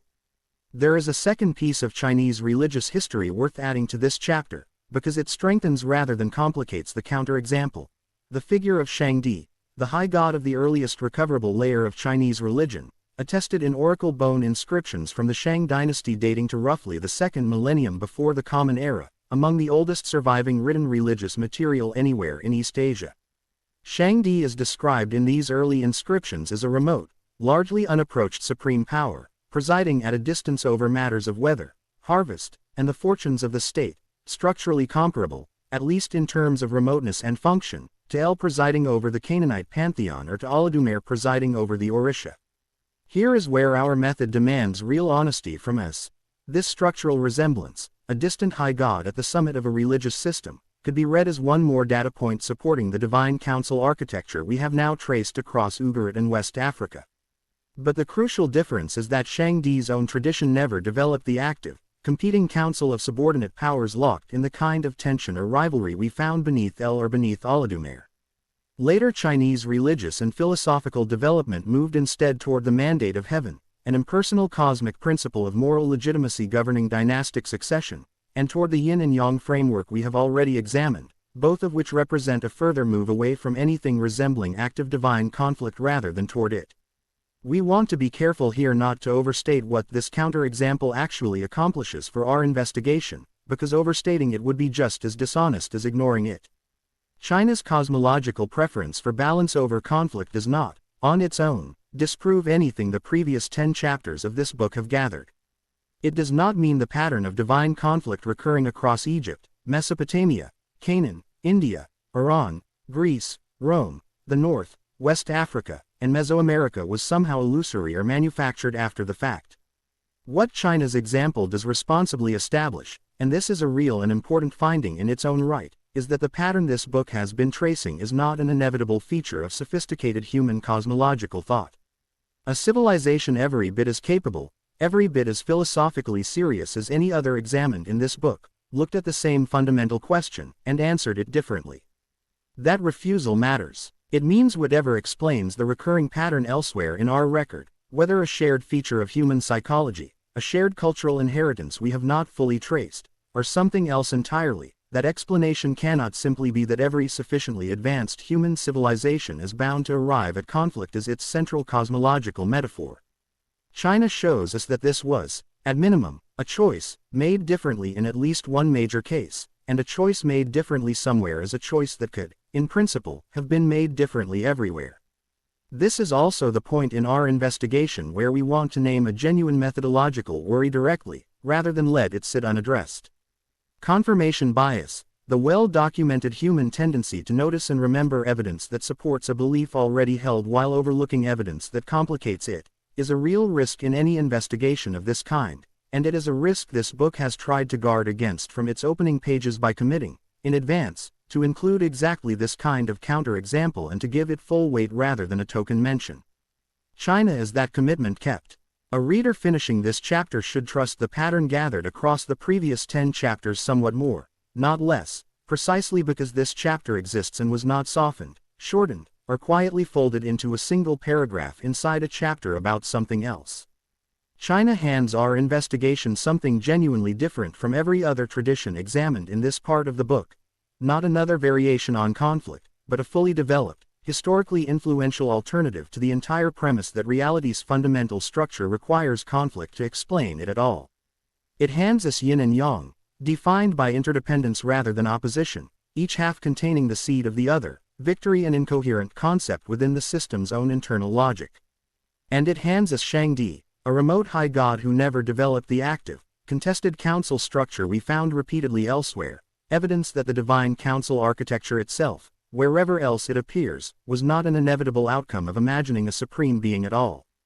We carry this counter-example forward now with real weight, into our closing chapter for this part of the book, where a final, wider set of traditions, each with a thinner surviving record than the 10 cultures examined so far, will round out the full picture our investigation has been assembling, before we set the entire record aside and pick up the lens itself in the part of this book still ahead. Chapter 12. The Wider Net. 10 cultures have carried the weight of this part of the book so far, each one earning a full chapter because each one left behind a large, well-preserved textual or archaeological record capable of supporting sustained, careful examination. That criterion, a large surviving record, is a real and defensible one for deciding where to spend the most space in an investigation like this. It is also, we want to be honest with you, a criterion that quietly favors certain kinds of cultures over others. Cultures that developed writing early, cultures whose religious material survived conquest or was deliberately preserved by a literate elite, cultures whose ruins happened to be excavated by archaeologists with the resources and interest to publish what they found. A great many traditions carrying real and relevant patterns for this investigation simply never had that kind of luck, and an investigation that only counted evidence with a thick paper trail would be quietly, systematically biased toward the traditions history happened to be kindest to. This closing chapter exists to correct for that bias as best we can, gathering a wider net of traditions whose surviving record is thinner, but whose relevance to the questions this book is asking is not. Consider Japanese Shinto tradition first, preserved primarily in the 8th century Kojiki, a text considerably later and more consolidated than the Ugaritic tablets or the Rigveda, compiled under specific political circumstances that shaped which older oral material made it into the final written account and which did not. Even working from this later, more curated source, the conflict between the sun goddess Amaterasu and her storm god brother Susanoo carries real weight for our investigation. Susanoo's destructive behavior drives Amaterasu into hiding inside a cave, plunging the entire world into darkness until the other kami devise a clever strategy to draw her back out. This is a succession and restoration narrative rather than a moral dualist one in the Zoroastrian sense, and Susanoo himself is later purified and reconciled to the other kami rather than being permanently cast as an irredeemable villain, a resolution pattern that echoes, at least structurally, Set's own complicated dual role in Egyptian religion far more than it echoes any clean cosmic battle between light and dark. The record here is thinner than Egypt's, but the pattern it carries, a necessary disruptive force eventually reintegrated rather than destroyed, deserves to sit alongside our fuller chapters rather than being left out simply because its textual foundation arrived later and through fewer independent sources. Celtic tradition, preserved first mainly through medieval Irish manuscripts written down by Christian monks centuries after the pre-Christian material they describe was first composed, a genuine complication our method obligates us to name plainly, nonetheless carries the Tuatha De Danann, a race of gods associated with skill, craft, and civilization, locked in the battles of Mag Twyrd against the Fomorians, often associated with chaos and the sea. The conflict is remembered in the surviving material as foundational and recurring rather than a single, permanently concluded war, structurally reminiscent of the Marduk and Tiamat pattern examined in our Mesopotamia chapter and the Indra and Vritra pattern examined in our chapter on India, order needing to be actively established against an opposing force rather than simply inherited. We flag the transmission problem here honestly. Unlike the Ugaritic tablets, which reached us directly from the culture that produced them, the Irish material passed through Christian scribal hands before reaching us, and any responsible reader has to hold that filtering in mind when weighing how much of the pre-Christian original survives intact. Slavic tradition offers a similar case, its pre-Christian religious material surviving only in fragments. Later chronicles, and folklore recorded well after Christianization had already begun reshaping the culture that once held it. What survives describes an ongoing opposition between Perun, god of thunder and the sky, associated with order and the ruling class, and Veles, god of the underworld, cattle, and the more chthonic, unruly forces of the world, a rivalry resolved ritually each year in seasonal festival rather than settled once and finally. The order and chaos maintenance shape we first met examining Egypt appears here again, arrived at by a culture with its own distinct history and its own distinct, considerably more fragmentary surviving record. Aboriginal Australian tradition presents our method with its most serious transmission challenge and, at the very same time, some of the oldest continuously living religious and cultural practice anywhere on Earth, with oral traditions maintained across many thousands of years predating every written text examined anywhere else in this book. The dreaming, or dreamtime, describes a foundational period in which ancestral beings actively shaped the physical landscape and established the laws governing the world that followed, and specific regional traditions, varying considerably across the many distinct Aboriginal nations and language groups involved, describe genuine conflict among these ancestral beings as part of that shaping process. We are limited here by the real ethical obligation any responsible investigation has to avoid claiming a false familiarity with material that belongs to living, ongoing cultural and religious practice, material that in many cases is not meant to be shared in full outside its own community of origin.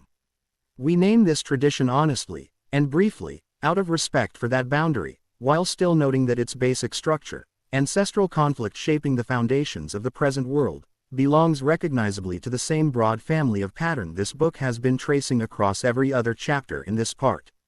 Inca tradition gives us Viracocha, a remote creator god who, in some versions of the surviving myth, recorded first mainly through Spanish colonial-era chroniclers writing after the conquest had already devastated the civilization whose beliefs they were attempting to record, is said to have withdrawn from an earlier, flawed first creation before beginning again with a second, more successful one. This is a variant on the Golden Age and cyclical reset pattern this book has now traced across Zoroastrian Iran, Vedic India, Norse tradition, and Aztec Mesoamerica, though transmitted to us through an unusually compromised chain, since the very people recording it were often directly implicated in destroying the civilization that held it. Finnic tradition, preserved for us in the Kalevala, itself compiled in the 19th century by Elias Lönnrot from older oral folk poetry rather than surviving as an ancient text in its own right, describes ongoing conflict between the people of Kalevala and the hostile northern realm of Pohjola, framed as much through cultural and magical rivalry, contests of song and craft, as through outright war. And Manichaeism, a tradition we can treat with somewhat more textual confidence given its considerably later founding in 3rd century Persia by the prophet Mani, deserves particular attention in this closing chapter for a specific reason distinct from every other tradition gathered here. It was independently and severely suppressed by Roman, Persian, and Chinese authorities alike, 3 separate and otherwise unrelated empires each concluding, on their own terms, that this particular tradition's explicit cosmology of light trapped in darkness represented a threat serious enough to warrant active persecution. A single tradition targeted for erasure by 3 unconnected empires is a genuinely unusual historical fact, and it belongs on the record here as we prepare to move, in the next part of this book, into a direct examination of what suppression itself tends to look like. What does this wider net actually establish, and what should a careful reader take from a chapter built, by necessity, on considerably thinner evidence than the 10 chapters that came before it? It establishes that the patterns this investigation has been tracing, succession, dualism, maintained order and chaos, the Golden Age followed by anticipated renewal, are not an artifact of which particular ancient cultures happen to leave behind the thickest paper trail for archaeologists and historians to later recover. The same basic shapes recur in traditions transmitted through Christian monks, through Spanish conquistadors, through 19th century folklorists, through oral tradition tens of thousands of years old, each one filtered differently, each one compromised in its own particular way, and the pattern still surfaces. That should not be mistaken for proof of anything. It should be taken, honestly and carefully, as one more piece of data suggesting that whatever explains this recurring pattern, human psychology, shared ancient cultural inheritance, or something this investigation has not yet named, that explanation needs to be broad enough to account for its presence across radically different kinds of surviving evidence, not narrow enough to only explain the cultures whose libraries happen to survive intact. This closes the record. 12 chapters, 12 traditions or clusters of traditions, gathered as honestly and as carefully as we know how to gather them, presented before any interpretive lens was allowed to touch them. You now hold more of this material, examined on its own terms, than most people encounter in a lifetime of casual interest in comparative mythology. What comes next in this book is a genuinely different kind of chapter, and we want to mark that shift as clearly as we can before it happens. Everything from here forward puts the lens down deliberately and looks at this same record again, asking a different question of it. What would all of this look like, taken together, if a conflict of the kind this book opened by asking about were actually real, and you were actually a part of it? That is a different kind of thinking than anything in the 12 chapters behind you, and we are going to name the shift plainly, right at the start of the next part, so that you always know, from here to the end of this book, exactly which kind of claim you are holding in your hands. Part 2. The Pattern. Chapter 1. The Lens. 12 chapters ago, we asked you to hold two questions without answering either one. Could there be a conflict behind the veil, and are you a proxy in it? Everything since then has been gathering, culture by culture, a record examined strictly on its own terms, with no interpretation laid over the top of it beyond what each tradition's own texts, rituals, and surviving practice actually support. That discipline was not a delay tactic. It was the only honest way to do what we are about to do next, because what we are about to do next requires the reader to trust that the evidence in front of them was not shaped in advance to fit a conclusion. You have that trust now, or you should, because you watched us include China specifically to break our own pattern, watched us flag the Levantine flood material as a contact case rather than let a striking resemblance pass unchallenged, watched us sit with Aztec human sacrifice rather than look away from it. That is what an honest record looks like. This chapter is where we set it down, pick up a different tool, and tell you exactly what that tool is before we start using it. Here is the tool, named plainly. From this chapter forward, we are going to take the same record you just spent 12 chapters examining, and look at it again, asking a new and different question of it. What would this same material look like if the two opening questions of this book turned out to be true? This is not a continuation of part 1. It is a second pass, through the same evidence, wearing a different lens, and we want to be completely honest with you about what putting on a lens actually does and does not do to an investigation, because this is the exact point where most books on subjects like this one quietly lose their honesty, and we do not intend to lose ours here. A lens does not create what it finds. A photographer standing in a forest with a camera tuned to notice red does not put red into the forest. The red was already there, on a particular leaf, on a particular bird's wing, waiting. What the lens does is make that particular red visible to a mind that would otherwise have processed the whole scene as an undifferentiated wash of green and brown, too much information to hold at once without some organizing principle to sort it by. This is not a flaw in human perception. It is how perception has to work, for a camera or for a mind. You cannot see everything at once, so you decide, consciously or not, what you are looking for, and that decision determines what actually reaches your awareness. The forest does not change when the photographer changes lenses. What changes is which parts of the forest the photographer is now capable of noticing. This means a lens can genuinely mislead, and we want to name the danger honestly rather than wave it away. A photographer looking only for red will walk straight past a rare, extraordinary blue bird without ever seeing it, not because the bird was not there, but because the lens was tuned to ignore it. Applied to what we are about to do across the rest of this part of the book, the danger is exactly parallel. If we go looking specifically for evidence of a conflict behind the veil, we risk becoming the kind of investigator who notices every red leaf and misses every blue bird, who reads succession myths as proof of an ancient war while quietly explaining away China's yin and yang as an exception too inconvenient to sit with. We tried to build a defense against exactly this danger directly into part 1, by including the strongest counterexample we could find and giving it full weight rather than a token mention. We are going to try to carry that same defense forward here, and the way we intend to do it is by stating clearly, in advance, before we look at a single piece of evidence through this new lens, what we would actually expect to find if the hypothesis were true, and, just as importantly, what we would expect not to find. If a genuine conflict of the kind this book's opening questions describe were actually operating beneath human religious history, here is what we think a careful investigator should expect to find scattered across the record we have already gathered. We should expect the four shapes of conflict identified in our very first chapter: succession, labor dispute, moral dualism, and maintained order against chaos, to recur across cultures with no plausible route of contact between them, since a genuinely underlying phenomenon should leave traces independent of trade routes and conquest. We should expect moral labels, God and demon, order and chaos, to show signs of having been assigned rather than simply discovered, since two sides of an actual conflict would each have every reason to cast themselves as the righteous party regardless of which side an outside observer might judge correct. We should expect evidence of erasure that looks different from evidence of simple fading, since a genuinely opposed party being actively suppressed should leave a different fingerprint than a tradition that people just gradually stopped finding compelling. We should expect at least some traditions to describe beings crossing sides, defecting, transferring forbidden capability from one party to another, since any conflict extended across enough time develops exactly this kind of internal complexity.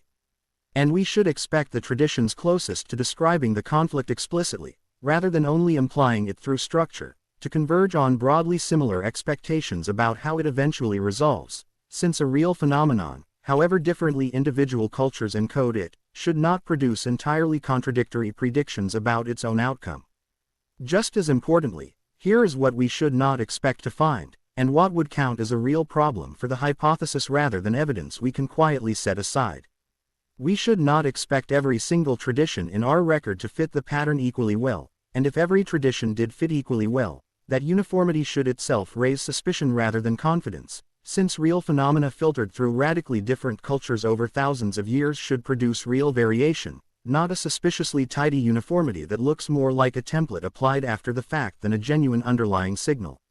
We should not expect the pattern to only appear in cultures that could have influenced one another, since that kind of clustering would point toward cultural transmission rather than toward anything larger.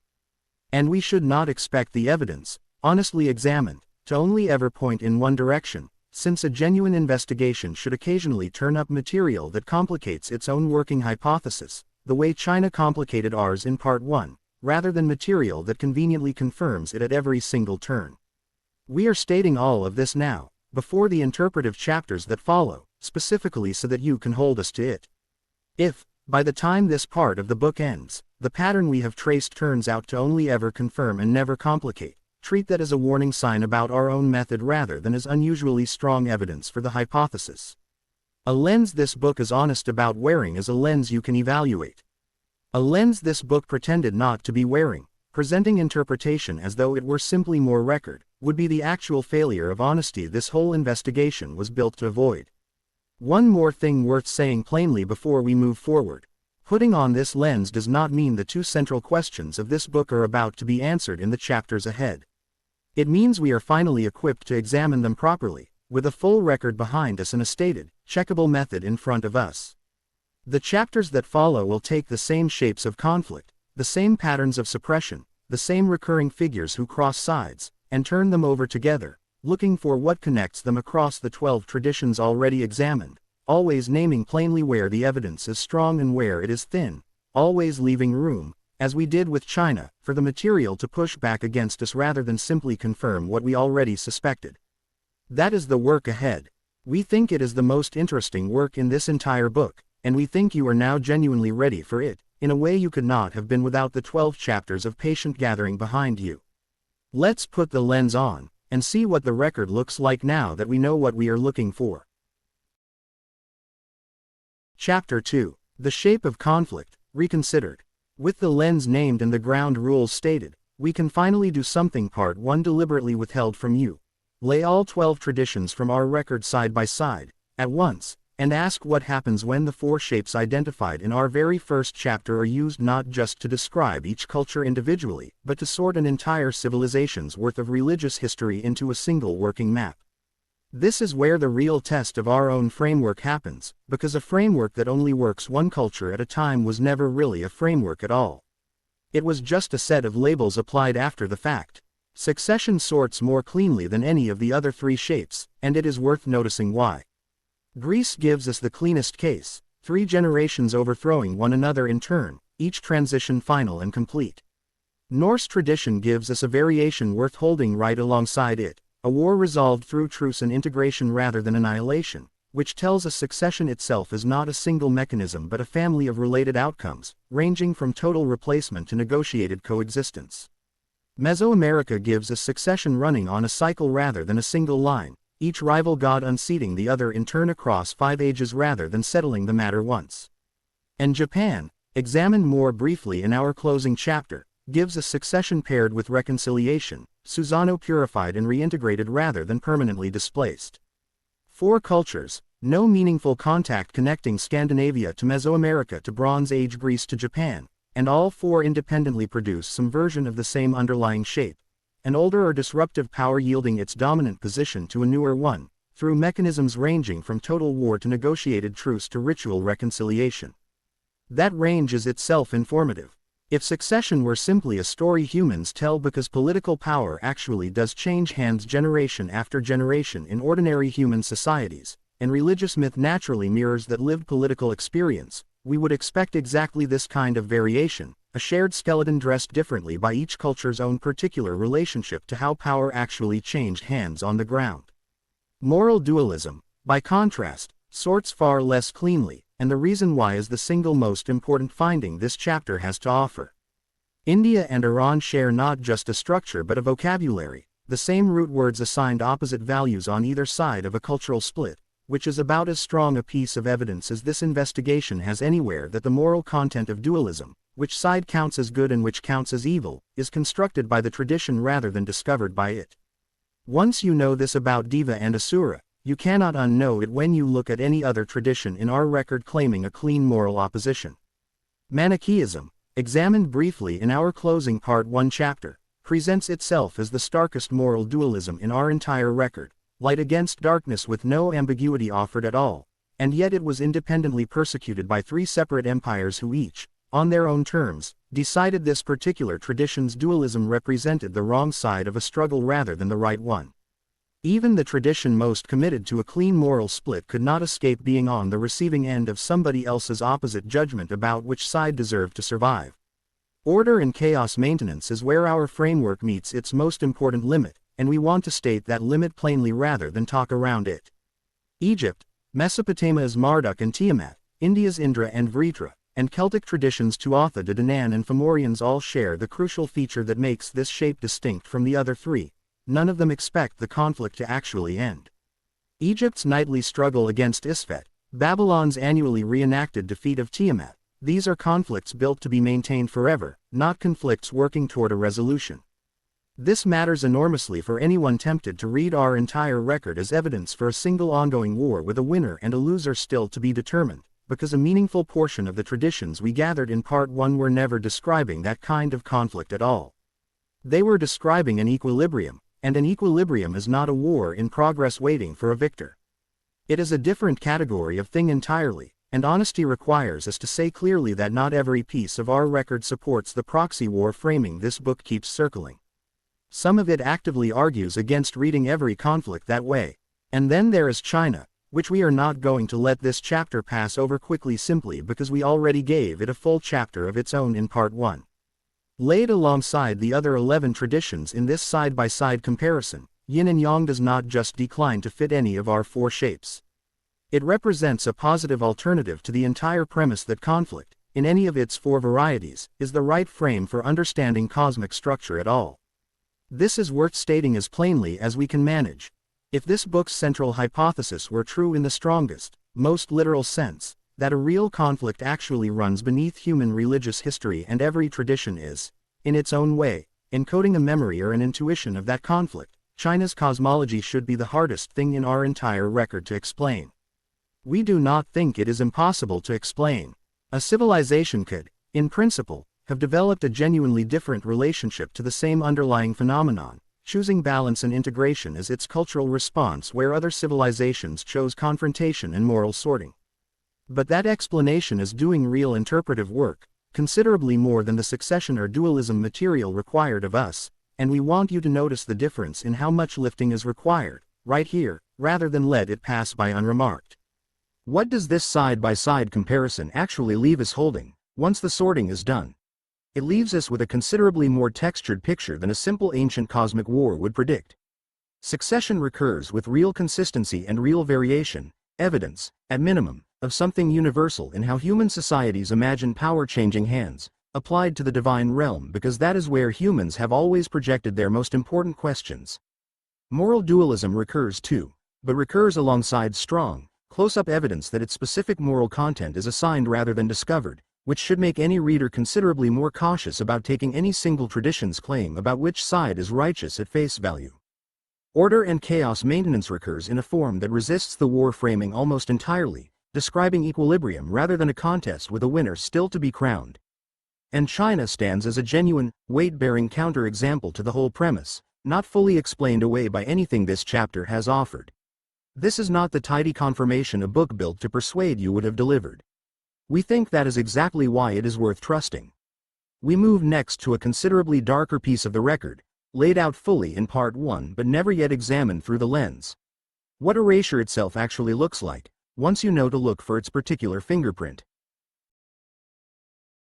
Chapter 3. What erasure looks like. A tradition can leave the historical record in two very different ways, and from a distance, centuries later, they can look almost identical. In the first way, a tradition simply loses its hold on a culture's imagination, the way any set of ideas can lose its grip over time, as circumstances change and the concerns that once made those ideas feel urgent fade into irrelevance. People stop practicing, stop teaching their children the old stories, and within a few generations the tradition survives only as scattered fragments, half-remembered, disconnected from whatever coherent system once held them together. In the second way, a tradition is deliberately targeted, its practice criminalized, its holy sites destroyed or repurposed, its teachers killed or silenced, and it is forced underground, disguised, folded into whatever replaced it in public life because going underground was the only way any part of it could survive at all. Both processes can produce the same visible outcome, a once coherent tradition reduced to fragments and folklore. This chapter exists to ask whether the historical record actually lets us tell these two processes apart, using two case studies our record has already given us in full: the Levant's shift from divine council to solitary throne, and Rome's considerably more sudden, considerably better documented criminalization of its own state religion. The Levant's case unfolds slowly, across centuries, and its documentary trail is genuinely mixed in a way worth being honest about. Our Part 1 chapter on Canaan and early Israel established the earliest recoverable layer of the record, El's divine council, Yahweh as one son among several, preserved in fragments even the later, more thoroughly monotheistic tradition could not fully scrub away. What that chapter did not yet examine is the process by which that structure actually collapsed into strict monotheism, and the honest answer is that this process does not read, on the available evidence, like a sudden, targeted campaign of erasure in the way Rome's does. It reads like a gradual theological consolidation, accelerated sharply by a specific historical catastrophe. The Babylonian conquest of Judah and the destruction of the Jerusalem temple in 586 before the Common Era created a genuine crisis for a people whose God had a temple, a specific geographic seat of power, and whose defeat by a foreign empire raised an uncomfortable question under the ordinary religious logic of the ancient Near East: had Yahweh simply been defeated by a stronger God? The theological response, developed across exilic and post-exilic prophetic literature, resolved that crisis not by conceding defeat but by an extraordinary reframing. Yahweh had never been a regional God capable of being defeated at all, but the only God in existence, and the conquest itself had been his own deliberate instrument rather than evidence of his weakness. This is not erasure imposed from outside by a conquering power targeting Israelite religion specifically. It is closer to an internal theological strategy, adopted under genuine external pressure, that had the side effect of gradually reclassifying an entire council of divine beings into idols, false gods, and eventually demons over the centuries that followed. Rome's case reads entirely differently, and the difference is not a matter of degree. It is a difference in kind. Where the Levant's shift unfolds across centuries with a mixed documentary trail, Rome's transformation is dated, legislated, and enforced within a span of decades that a single long human life could have witnessed start to finish. The Emperor Constantine's Edict of Milan in 313 granted Christianity legal toleration alongside the older Roman religion. Within roughly 70 years, a series of edicts issued primarily under Theodosius I through the 380s and 390s progressively banned pagan sacrifice, closed temples to worship, and by 391 and 392 made the practice of traditional Roman religion, including private household worship, a criminal offense across the entire empire. This was enforced, not merely legislated and left to wither on its own. The Serapeum of Alexandria, one of the most significant temple complexes in the ancient Mediterranean world, was destroyed by a mob in 391 with the acquiescence of the local bishop. The philosopher Hypatia, a prominent pagan intellectual, was murdered by a Christian mob in Alexandria in 415. The ancient Olympic Games, a continuous religious festival honoring Zeus for over 1,000 years, were abolished specifically because of their pagan religious character. This is not a tradition that lost its grip on the popular imagination over generations. This is a tradition made illegal, on a specific and traceable legal timeline, backed by state force. Here is where our method has to do genuinely careful work, because the temptation at this point in the chapter is to treat Rome's clearly documented case as proof that the Levant's murkier case must secretly be the same kind of story, just with a thinner paper trail. We do not think the evidence actually supports that move, and we want to resist it explicitly rather than let the more dramatic Roman case quietly color how we read the less dramatic Israelite one. What the two cases actually share, on the evidence available to us, is not necessarily the same underlying cause, but the same eventual outcome, an older, more populated pantheon reduced, by whatever specific mechanism, to a single throne, with its former occupants reclassified as something lesser. Rome's mechanism is state force, clearly documented and dated. The Levant's mechanism looks considerably more like internal theological adaptation under external pressure, a strategy for survival rather than a campaign of conquest imposed from outside. Both processes, different as their mechanisms are, leave behind the same kind of disguised continuity afterward: local saints inheriting the geographic sites, seasonal festival dates, and specific protective functions once held by regional pagan deities across formerly Roman territory, and, arguably, echoes of the older divine council structure surviving inside later Jewish and Christian angelology and demonology, where the sons of God from Psalm 82 never entirely disappeared, they simply changed job titles. This leaves our investigation holding a genuinely open question, one we do not think the historical record can settle on its own, and we are not going to pretend otherwise for the sake of a cleaner chapter. There are two ways to read this recurring pattern of collapse followed by disguised survival, and both account for the same visible evidence equally well. The first reading requires no supernatural claim at all. Religions rise and fall with the political fortunes of the peoples and empires that sustain them. What looks like suppression from the losing tradition's perspective is simply how cultural change has always worked when backed by state power or by the pressures of national catastrophe, and the winning side writes the history afterward. On this reading, the disguised survivals we keep finding, saints standing in for older gods, angelology preserving the shape of an older council, are accidents of cultural inertia, ideas too deeply embedded in daily practice to remove cleanly even after the institutions that once hosted them were dismantled or reformed. The second, more speculative reading treats the thoroughness and the consistency of this pattern, recurring across the Levant, across Rome, and, as our Part 1 chapter on Yoruba tradition briefly noted, across the forced transmission of West African religion into the Americas, as suspicious rather than merely political.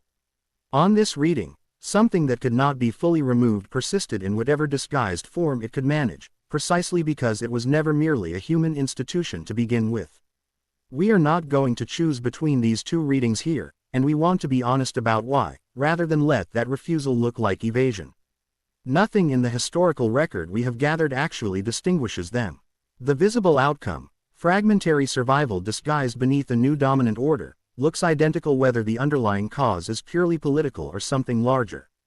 What we can say, and what we think is genuinely worth carrying forward rather than resolving prematurely, is this. If an older order were, in fact, planning some kind of return rather than accepting permanent defeat, the pattern this chapter has documented, disguised continuity rather than clean extinction, is exactly what a strategic retreat, rather than a rout, would be expected to leave behind. That is not proof of anything. It is the shape of the question this book was built to ask, and we are handing it back to you here, sharpened by the specific evidence this chapter has laid out, before we turn, in the next chapter, to a group our record has already introduced who did something considerably more active than simply going quiet, a group who, on one reading of the evidence, switched sides entirely. Chapter 4. The Defectors. Most modern readings of the fallen angels tradition, inherited largely from a single passage in Isaiah addressed originally to a Babylonian king and only later reinterpreted as describing a cosmic rebellion, cast these beings as ambitious rebels who wanted the throne for themselves and were cast down for the sin of pride. The oldest surviving version of this story, preserved outside the Hebrew canon in the Book of Enoch, tells something meaningfully different, and this chapter exists to argue that the difference matters considerably more than it has usually been given credit for. The Book of Enoch, composed in sections between roughly the 3rd century before the Common Era and the turn of the era, survives complete only in Ethiopic translation, though fragments in the original Aramaic recovered among the Dead Sea Scrolls confirm its real antiquity and its genuine currency within the Jewish religious world of the Second Temple period, even though it was never included in the Hebrew canon and is not treated as scripture by most Jewish or Christian traditions today, with the notable exception of Ethiopian Orthodox Christianity, where it holds canonical status. Its account of the Watchers describes a group of angelic beings who descend to earth, take human wives, and, critically, the detail this chapter is built around, teach humanity a specific and named set of forbidden skills: metalworking and the making of weapons, cosmetics and personal adornment, the reading of omens, and sorcery. Read closely, this is not primarily a story about angels wanting power for themselves. It is a story about angels giving humanity capabilities their own commanding order did not want humanity to have. The distinction between rebellion and defection is not a semantic quibble. It changes the entire shape of the story. A rebellion, in the pattern established by the later Isaiah-derived tradition most people know this story through, is an attempt to seize the throne, an act aimed upward, at the source of authority itself. A defection is a different act entirely, aimed sideways rather than upward, not an attempt to rule, but a decision to abandon one's own side and hand resources, in this case knowledge, to a different party altogether. Enoch's Watchers more closely resemble this second pattern than the first. They do not attack the divine council described in our Part 1 chapter on Canaan and early Israel. They leave their assigned post and begin actively equipping humanity, the very resource our next chapter is going to argue both factions in this book's speculative framing may have real reason to value, with tools their own commanding structure judged premature or outright dangerous. Read this way, the Watcher's narrative looks considerably less like an uprising and considerably more like an intelligence leak, a body of specialized personnel walking away from their command structure and transferring capability to the other side of whatever conflict this book has been tracing since its opening pages.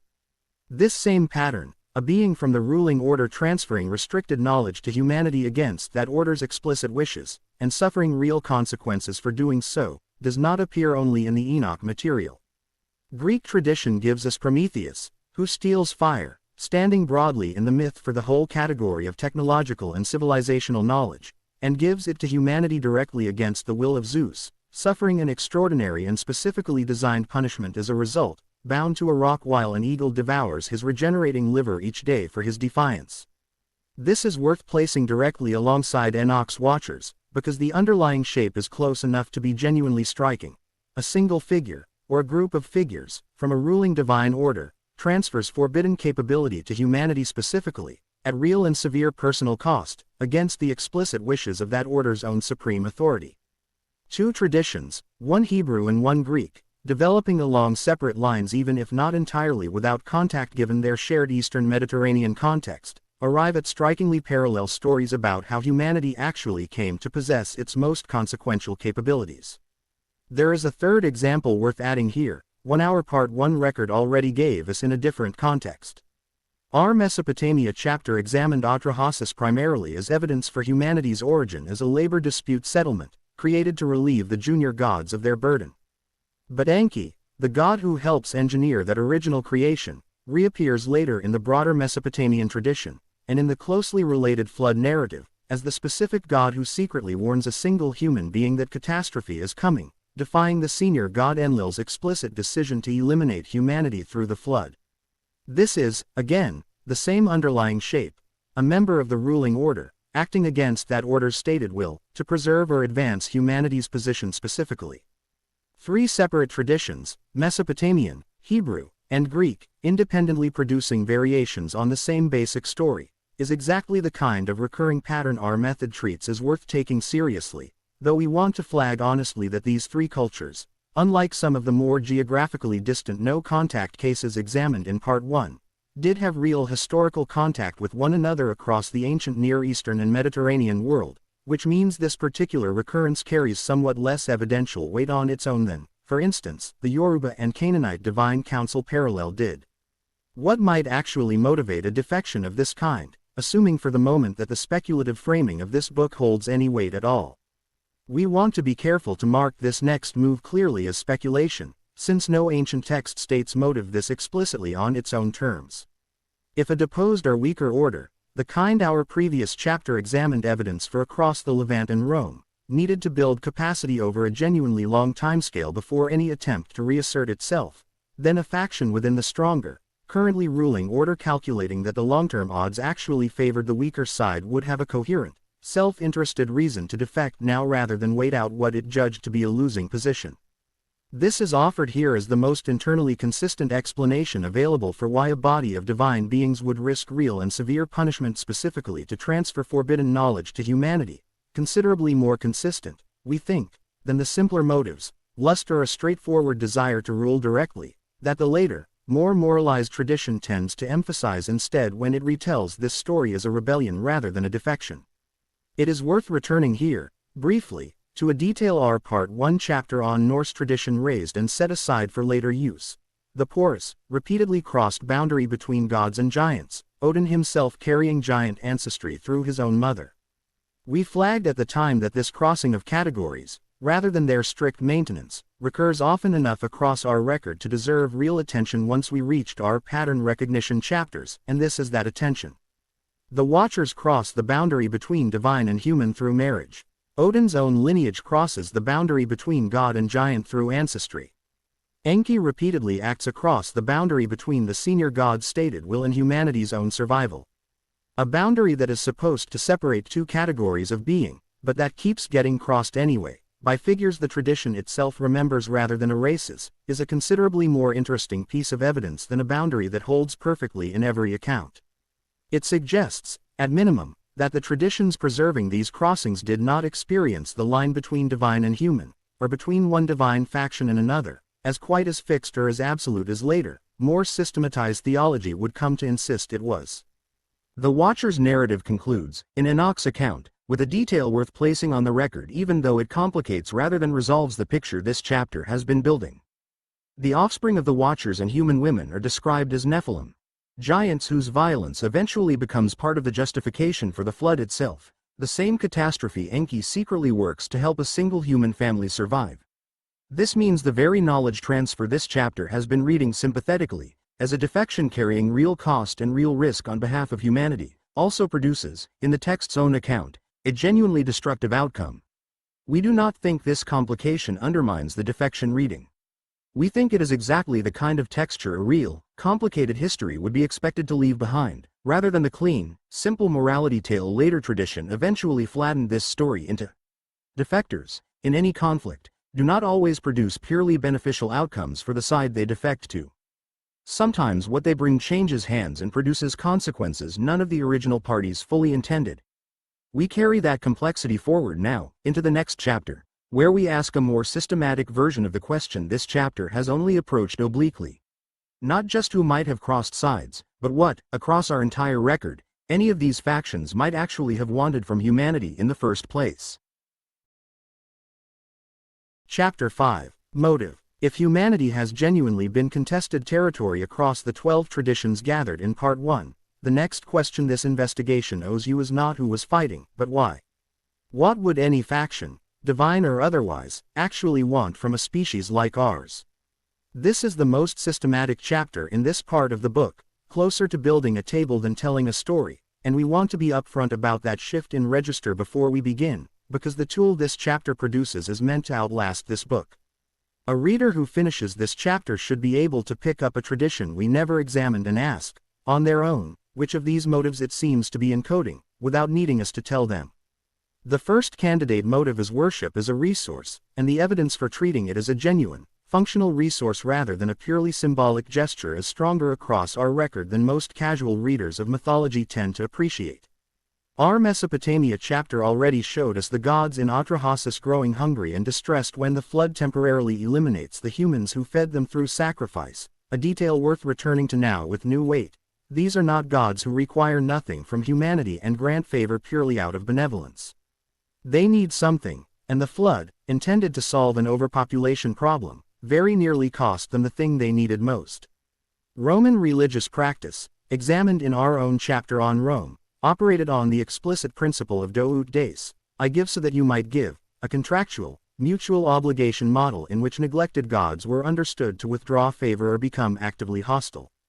If worship functions as a genuine resource in the traditions that describe it this way, then competition for that resource, humanity's collective attention and devotion, becomes a coherent and almost mundane motive, considerably closer to a competition for market share than to a war fought over territory or souls in any more dramatic sense. The second candidate motive is control of gnosis, knowledge itself as the contested resource rather than worship, and our previous chapter has already laid most of the groundwork this motive needs. The Watchers transfer specific forbidden knowledge to humanity against their order's explicit wishes. Prometheus steals fire, standing for the whole broader category of civilizational knowledge, and gives it to humanity against the will of Zeus. Enki defies Enlil to preserve humanity's survival itself. Three separate traditions, examined in the previous chapter as evidence for the defection pattern, now reappear here as evidence for something slightly different. Not just that beings crossed sides, but that the specific resource being fought over, in each of these three cases, was knowledge itself, restricted deliberately by a ruling order that judged humanity not yet ready to possess it. This consistency, the same specific resource contested across three separate cultural traditions, makes control of information a genuinely strong second candidate, arguably the strongest supported motive in our entire framework.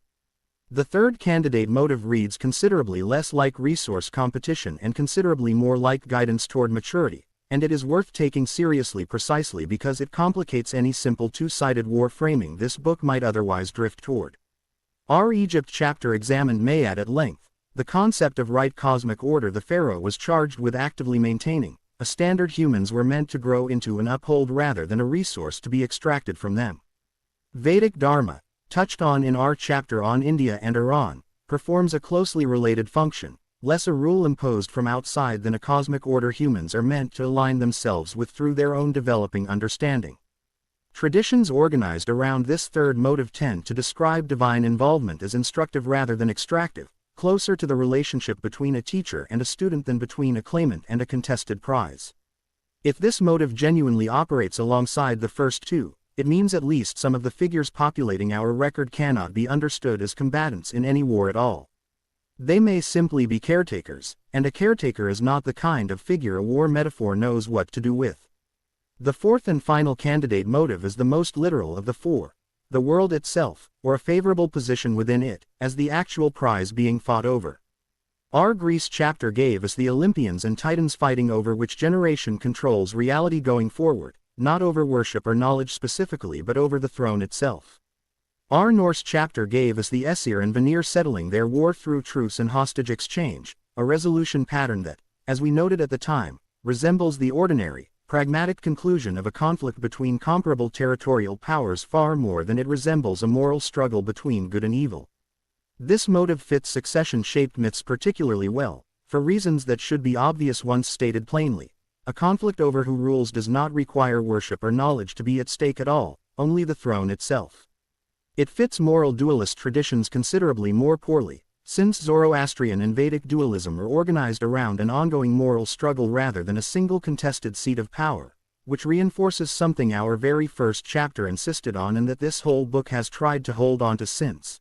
Not every tradition in our record is running the same underlying story, and forcing all four motives onto every single tradition equally would be a worse mistake than admitting that different traditions seem to be encoding different stakes entirely.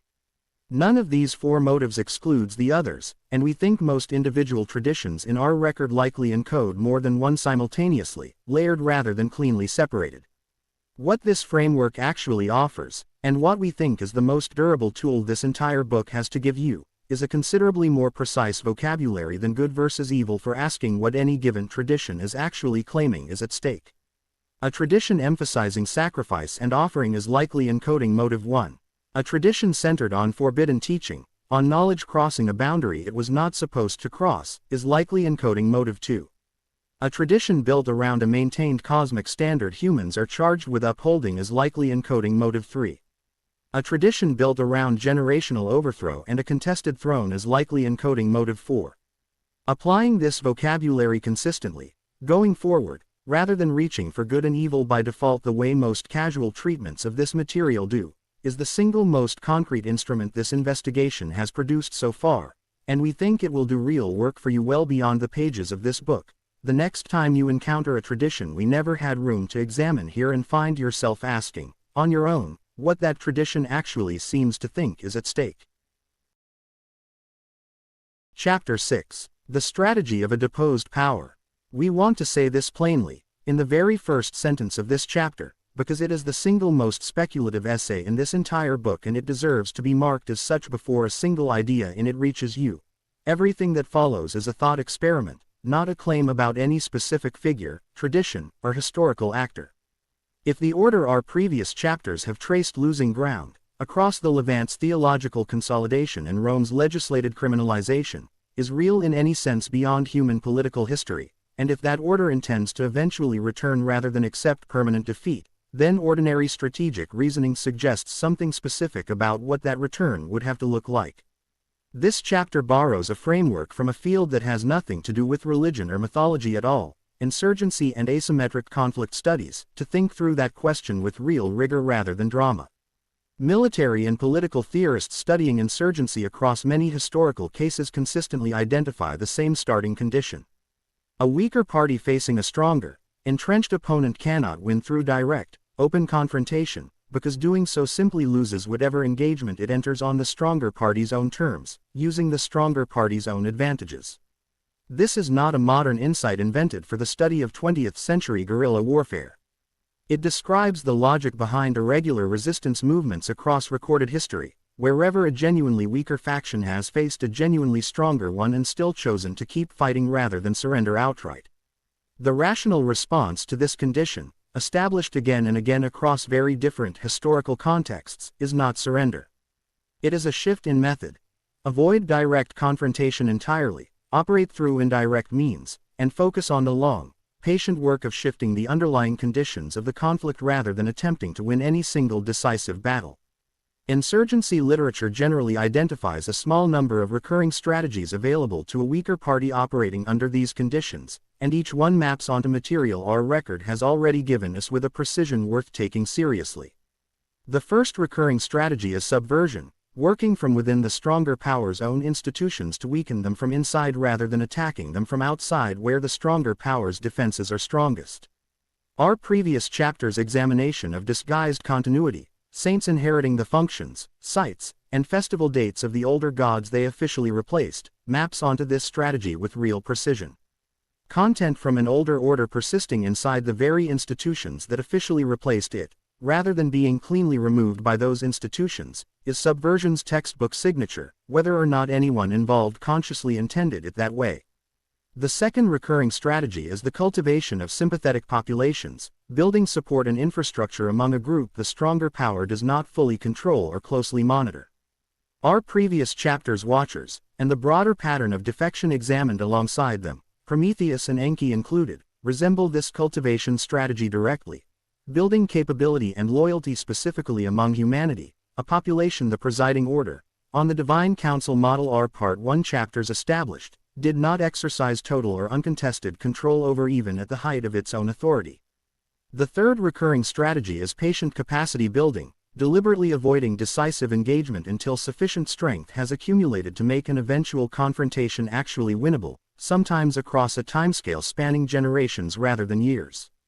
This is where our framework has to reckon honestly with just how large a claim it is actually making. The timescale this book has been working across since its opening chapter, older than any single human civilization, considerably older than any purely human insurgent movement has ever needed to operate across, is consistent with capacity building on a scale no comparable human historical example can really illustrate, precisely because no purely human movement has ever had the luxury, or the burden, of multiple millennia to work with. If this model has any genuine validity as applied to the material this book has gathered, it predicts something specific and, importantly, something checkable against evidence still ahead of us in this book. A deposed order's eventual return, on this model, would not look like an invasion or a single decisive confrontation, the way a purely mythological or cinematic imagination might expect. It would look, instead, like a slow, decades-long process, formerly hidden or suppressed material entering public awareness gradually rather than all at once, formerly marginalized traditions regaining a measure of cultural legitimacy, formerly fringe questions becoming mainstream enough to be asked out loud without professional or social cost. This is a prediction our closing part of this book will be able to test directly against recent, well-documented, dated developments, and we want to flag now, clearly, that we consider this a real test rather than a rhetorical flourish.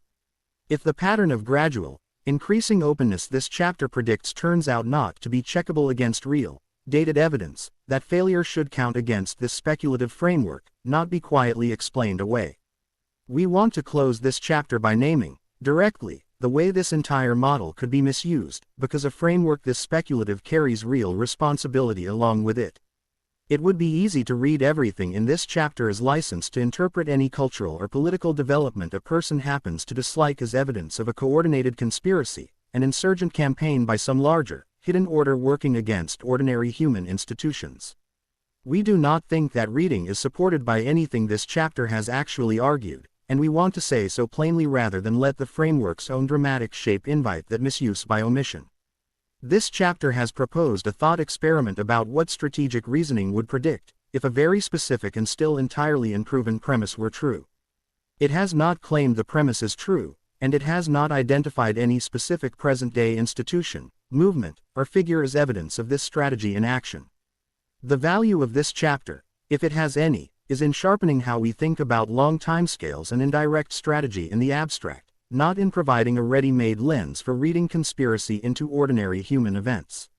We ask you to hold that distinction carefully as we move into our next and final chapter of this part, where the scale of everything this book has examined so far is about to grow considerably larger, and considerably harder to hold with the same careful discipline this chapter has tried to model. Chapter 7. The size of the board. Everything this book has examined so far, 12 traditions gathered on their own terms, 6 essays turning that record over under a deliberate lens, was produced by people who could see, at most, a few thousand stars with the naked eye on the clearest night available to them, and who had no reliable way of knowing whether anything living existed beyond the narrow, visible dome of their own sky. We saved this chapter for the close of this part of the book deliberately, rather than opening with it the way an earlier draft of this project once did, because we think it lands with a weight now that it could not have carried on its own, before you had 12 traditions and 6 essays of accumulated pattern behind you. Now that you do, it is worth asking directly, how large is the actual board any of this, if it is real in the sense this book has been investigating, would have to be played on. In 1950, the physicist Enrico Fermi is remembered as having asked a deceptively simple question over an informal lunch conversation with colleagues. Given the age and size of the universe, and the number of stars likely to host planets of their own, where is everybody? The universe is roughly 13.8 billion years old. Our own solar system is less than 5 billion years old, which means more than 8 billion years of cosmic history past, older stars and older planets forming and potentially producing older civilizations, before Earth itself existed at all. If intelligent life capable of eventually reaching beyond its home world is not extraordinarily rare, something, somewhere, across that immense span of time, should by simple probability have had more than enough time to spread across a meaningful portion of the galaxy long before humans existed to notice. That this apparently has not happened, or has not made itself obvious, is what has come to be called the Fermi paradox, and it remains genuinely unresolved. We are not going to resolve it here either. What it establishes, on grounds that require no mythology to support them, is that the silence itself is strange, and worth sitting with honestly rather than explaining away for comfort. In 1961, the astronomer Frank Drake proposed a more structured way of organizing this same uncertainty, a formula multiplying the rate of star formation by the fraction of stars with planets, by the fraction of those planets capable of supporting life, by the fraction where life actually develops, by the fraction where that life becomes intelligent, by the fraction that develops detectable technology, by how long such a civilization survives and remains detectable. Every term in that equation remains, more than 6 decades later, genuinely unknown, and depending on which defensible published estimates a person plugs into each one, the result ranges from Earth being effectively alone in the galaxy to the galaxy holding many thousands of active civilizations at any given moment. This book adopts that same honest uncertainty as the correct posture toward its own central question. The size of the board is unknown. That it might be considerably larger than one single planet is not a fringe claim requiring any leap of faith. It is the plain arithmetic of a universe estimated to contain something on the order of 2 trillion separate galaxies, each one holding, on average, something on the order of 100 billion stars of its own. Given that scale, a speculative possibility worth naming plainly here, and holding loosely rather than grasping tightly, is that Earth's own habitability might not be unique to Earth across the full span of cosmic history. If the pattern this book has traced across 12 traditions and 6 interpretive essays turns out to reflect something genuinely older than recorded human history, and if whatever it reflects operates across more than a single world, then Earth's status as a rare, life-supporting planet would make it a genuinely valuable piece on a board considerably larger than the one any single human tradition, working alone, could ever have imagined it was playing on. We want to be direct about what this speculative extension actually does to everything gathered in the previous 6 chapters of this part of the book. It does not add new evidence. It reframes the evidence already gathered, asking the reader to consider that every pattern already examined, every succession myth, every case of theological consolidation, every defection, every proposed motive, might be a single planet's chapter within something considerably larger, rather than the whole of the story in its own right. We think it is worth being honest, here at the very close of this part of the book, about exactly how much weight this cosmic scale material can actually bear, because this is the point in a book like this one where the temptation to overreach is strongest. Nothing in this chapter, or in the 6 that came before it in this part of the book, constitutes evidence that any of the patterns traced across our record actually extend beyond Earth. The Fermi paradox and the Drake equation are genuine, well-established scientific uncertainties in their own right, worth taking seriously on their own terms regardless of anything this book has argued about ancient mythology.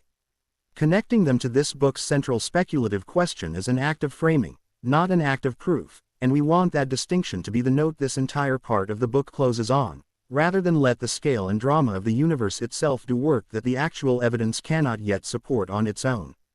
This closes the pattern, 7 chapters, moving from a stated and checkable method, through a systematic reconsideration of conflicts 4 shapes across our full record, through 2 case studies in what suppression and defection actually look like when examined closely, through a working vocabulary of motive built to outlast this book, through a clearly marked thought experiment about strategy, and finally out to the largest possible frame this investigation is capable of holding.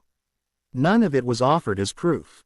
All of it was offered, as honestly as we know how to offer it, as a considered, checkable, occasionally self-complicating interpretation of a record you examined first on its own terms, before any of this interpretation was allowed to touch it. What remains is the smallest and, in some ways, the most difficult part of this book still ahead, turning from the ancient and the cosmic back toward the present moment, toward the question of what any of this actually means for how you live, and toward the 6 questions this entire investigation was built to hand back to you, sharper now than when you first picked this book up. Part 3. The Live Question. Chapter 1. Modern Disclosure. Every chapter in this book so far has examined evidence separated from us by centuries or millennia, filtered through translation, excavation, and the accidents of what happened to survive. This chapter is different, and we want to hold it to a different, considerably stricter standard because of that difference. We are now examining events within living memory, some of them within the last few years, and the temptation to read too much into recent, incomplete developments is considerably stronger than the temptation to overread an ancient text whose full context has had centuries to settle. So we are going to be unusually careful here, sticking closely to what is dated, documented, and verifiable, and naming plainly wherever we are speculating rather than reporting. Begin with what changed in how governments talk about unidentified phenomena, because this is the most concretely documented thread available to us. Beginning in December 2017, a series of coordinated reports in major outlets, drawing on official Department of Defense material, confirmed the existence of a previously secret Pentagon program that had studied unidentified aerial phenomena, releasing cockpit footage from Navy pilots alongside the reporting. This was not the end of the story but the beginning of a documented shift that continued for years afterward. A 2021 preliminary report to Congress from the Office of the Director of National Intelligence acknowledged well over 100 documented, unexplained encounters. Public congressional hearings on the subject, a genuinely novel development in the modern era, were held in 2022 and again in 2023, including testimony from a former intelligence official alleging the government held retrieved craft, a claim that generated enormous attention but has not been independently verified by any source this book considers reliable enough to treat as established fact. We want to be precise about what this thread actually demonstrates and what it does not. It does not demonstrate that anything paranormal, extraterrestrial, or connected to the mythological material examined earlier in this book is real.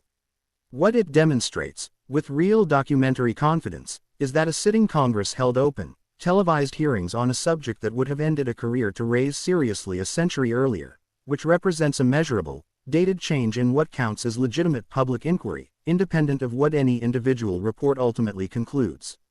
A second thread, considerably murkier and requiring more care to handle honestly, concerns the popular mainstreaming of ancient contact theories.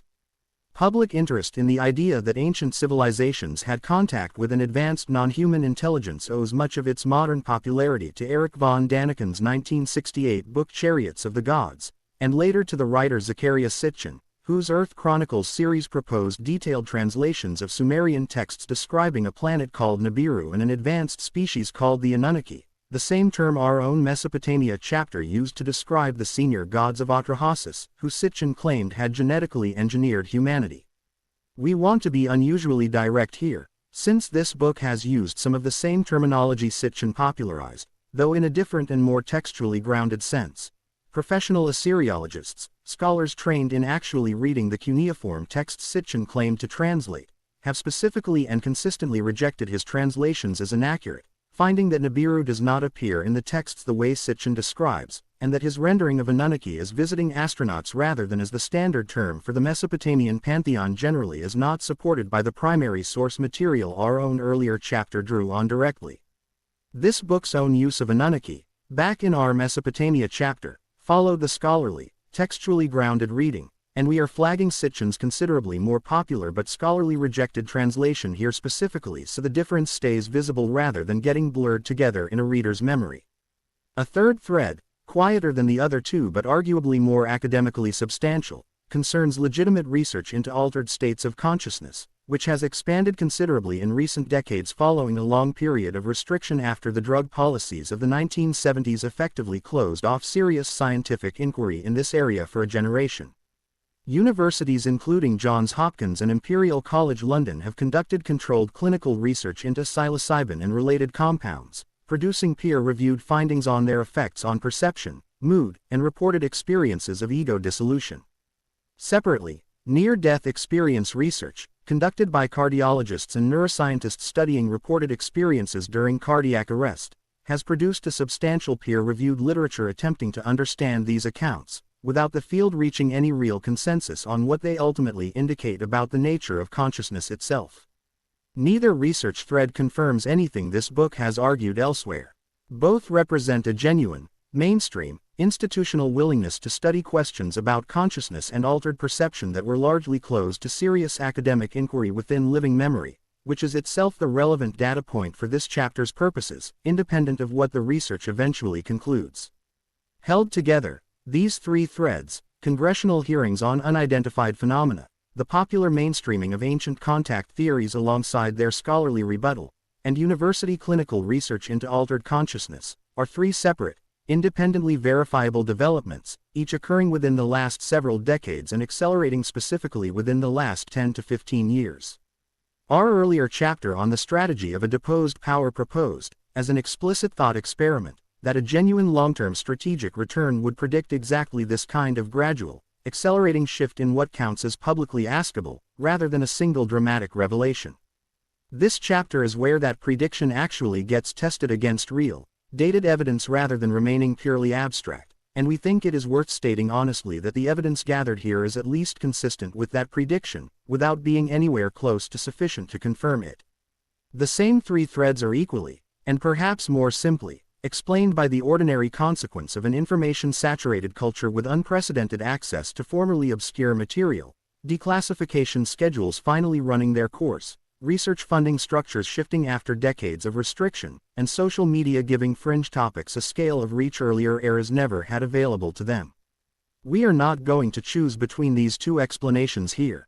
What we can say with real confidence, closing this chapter, is that the shift itself is genuine, documented, and ongoing, not merely a feeling shared between the two of us as we wrote this book, and whatever ultimately explains it, you are living through a measurable change in what your own culture considers worth asking about out loud.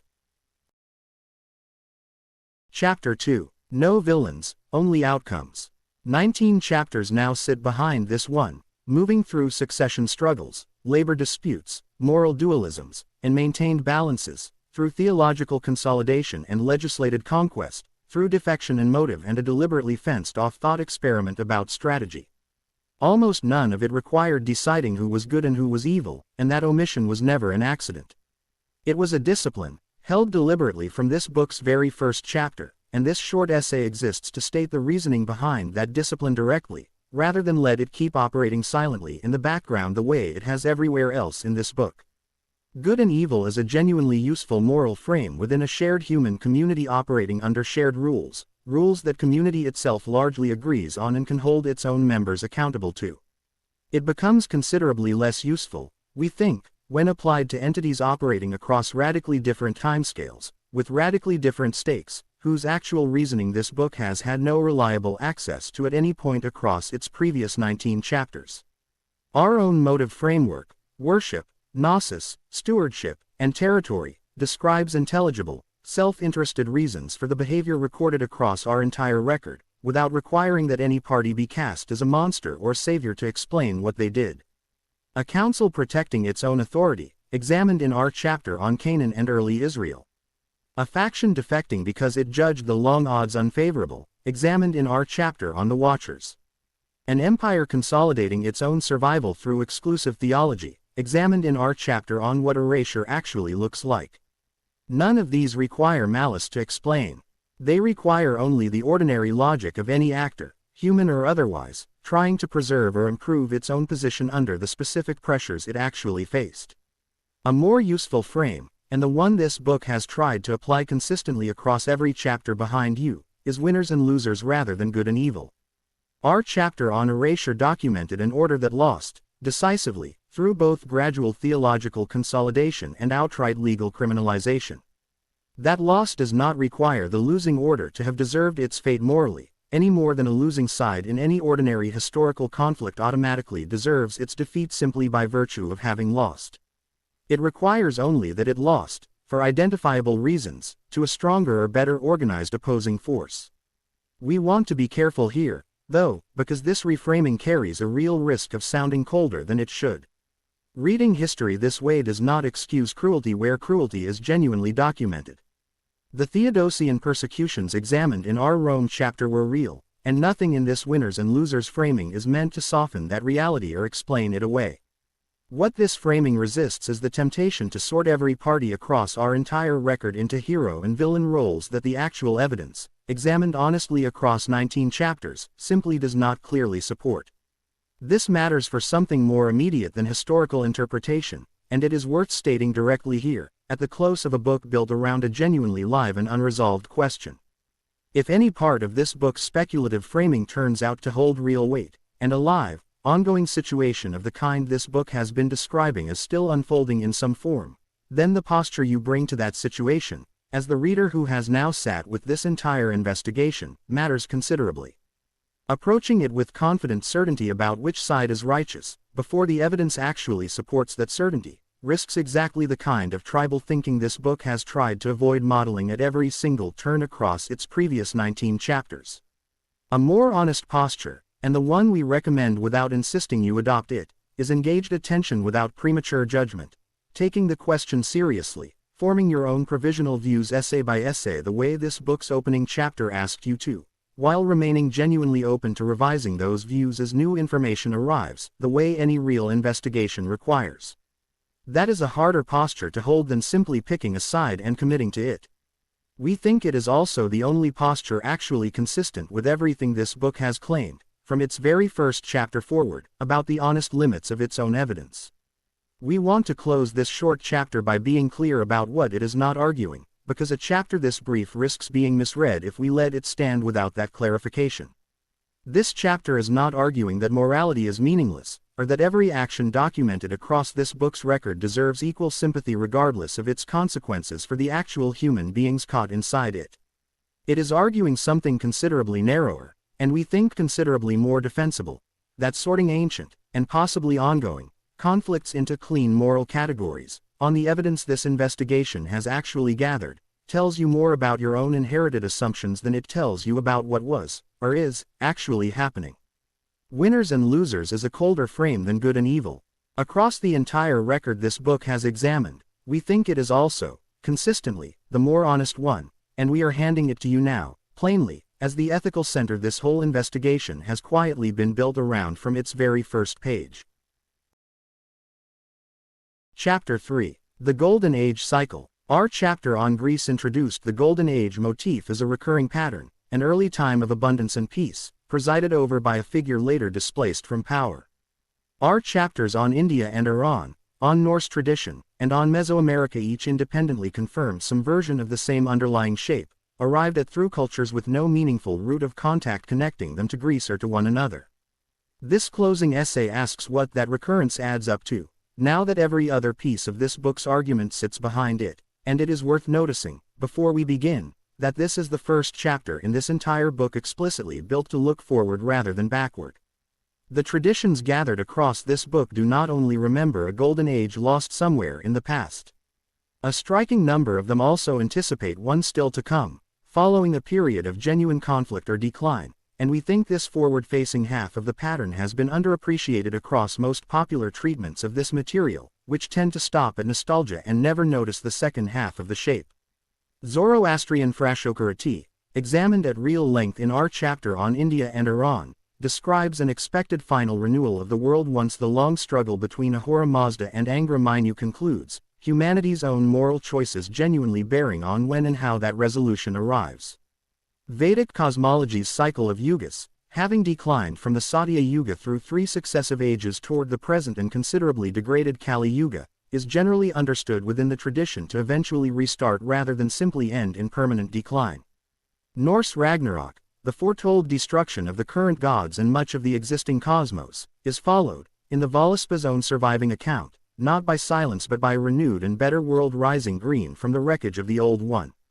Aztec cosmology's 5 successive ages, examined in our Mesoamerica chapter, describe destruction and renewal as an ongoing cycle rather than a single event, each age's ending understood as the necessary precondition for the next one's beginning. This is not a minor detail shared by 1 or 2 traditions we happen to select for inclusion. Across 4 independent cultural lineages, with no meaningful contact connecting ancient Iran to Vedic India to medieval Scandinavia to pre-Columbian Mesoamerica, it is close to the default expectation our entire record has produced. Decline and conflict are not final states. They are followed, consistently, by renewal. If this book's central and still entirely unresolved question has any validity, that a genuine conflict of some kind runs beneath the material this investigation has gathered across 19 chapters, then this recurring cycle offers something considerably more useful than a vague comfort. It offers a specific, checkable expectation. War, across every tradition where this book has found the pattern stated explicitly, is never presented as the intended permanent state of affairs, a condition to simply be endured forever. It is presented, consistently and independently, as an interruption of an underlying order the tradition itself expects to eventually reassert, whether through the return of a displaced power, the turning of a cosmic wheel, or a single decisive final resolution. Stagnation and death belong, in this recurring pattern, to war and to conflict. Growth and renewal belong, with equal consistency, to whatever follows it. We think a reader who came to this book's opening questions feeling genuinely troubled by the idea of an ongoing, unresolved conflict might reasonably take something real from how consistently the traditions examined across this entire investigation expect that conflict to eventually resolve into something better, not because the conflict itself was ever good, and nothing in this book has argued that it was, but because ending, on the evidence this record actually provides, is what every recorded version of this pattern eventually does. We do not know, and we are not going to claim to know, whether human conduct actually affects the timing or the outcome of any of this, assuming any part of it is real in the first place. What we can say, having gathered this record as carefully as we know how to gather it, is that nearly every tradition examined across this investigation treats human choices as meaningfully connected to the larger pattern, rather than irrelevant bystanders to it. Vedic Dharma, examined in our chapter on India and Iran. Egyptian Mayat, examined in our chapter on Egypt, an ongoing obligation actively upheld rather than passively inherited. Zoroastrian moral choice, woven directly into Frashokri's own expected timeline. Each of these traditions describes human conduct as participating in, not merely observing, the maintenance or eventual restoration of cosmic order. If this entire investigation has a single practical takeaway worth carrying forward, past the last page of this book, into whatever you do with the rest of your own life, we think it may be exactly this. The traditions that recorded this pattern most consistently, across cultures with no contact connecting them to one another, did not treat themselves as bystanders to it. Whatever you ultimately conclude about the larger question this book was built to ask, that detail, we think, is worth carrying forward regardless of where you land. We are one short chapter away, now, from handing this entire investigation back to you. Not with an answer, because this book was never built to give you one, and everything from its opening pages forward has tried to make that refusal a discipline rather than an evasion. What we owe you, in the pages still ahead, is the sharpest possible version of the questions you walked in holding, now built on 19 full chapters of gathered record and considered pattern, and a genuine confidence, earned rather than borrowed, that you are equipped to sit with those questions on your own terms, for as long as you need to, long after this book itself has closed. Chapter 4. The Hand Back. This is not a conclusion. 20 chapters have deliberately avoided handing you one, and this closing page will not start now. What it will do instead is something we think matters more. Gather up everything this investigation actually gave you, and hand it back, sharpened, so that you can do with it whatever your own life actually needs done. You began this book holding two questions loosely, the way most people hold questions they have never had the chance to properly investigate. Could there be a conflict behind the veil, and are you a proxy in it? You do not hold those questions loosely anymore. You have walked, culture by culture, through 12 traditions examined on their own terms, watched Set guard the very thing his own violence made necessary to guard, watched a labor strike among gods produce the species reading this sentence right now, watched a psalm survive centuries of theological discomfort because the scribes who copied it could not quite bring themselves to remove what it plainly said. You watched a single shared word wear opposite moral costumes on either side of one ancient split, and you watched an entire civilization build its whole cosmology around the deliberate refusal of everything the other 11 traditions seemed to be reaching for. Then you watched us put a lens down over that same record and turn it over a second time, testing whether the pattern held, watching it hold in some places and genuinely resist us in others, watching a defection reading complicate itself with its own uncomfortable aftermath, watching a thought experiment about strategy get fenced off from misuse in the same breath it was offered. None of that was handed to you as proof.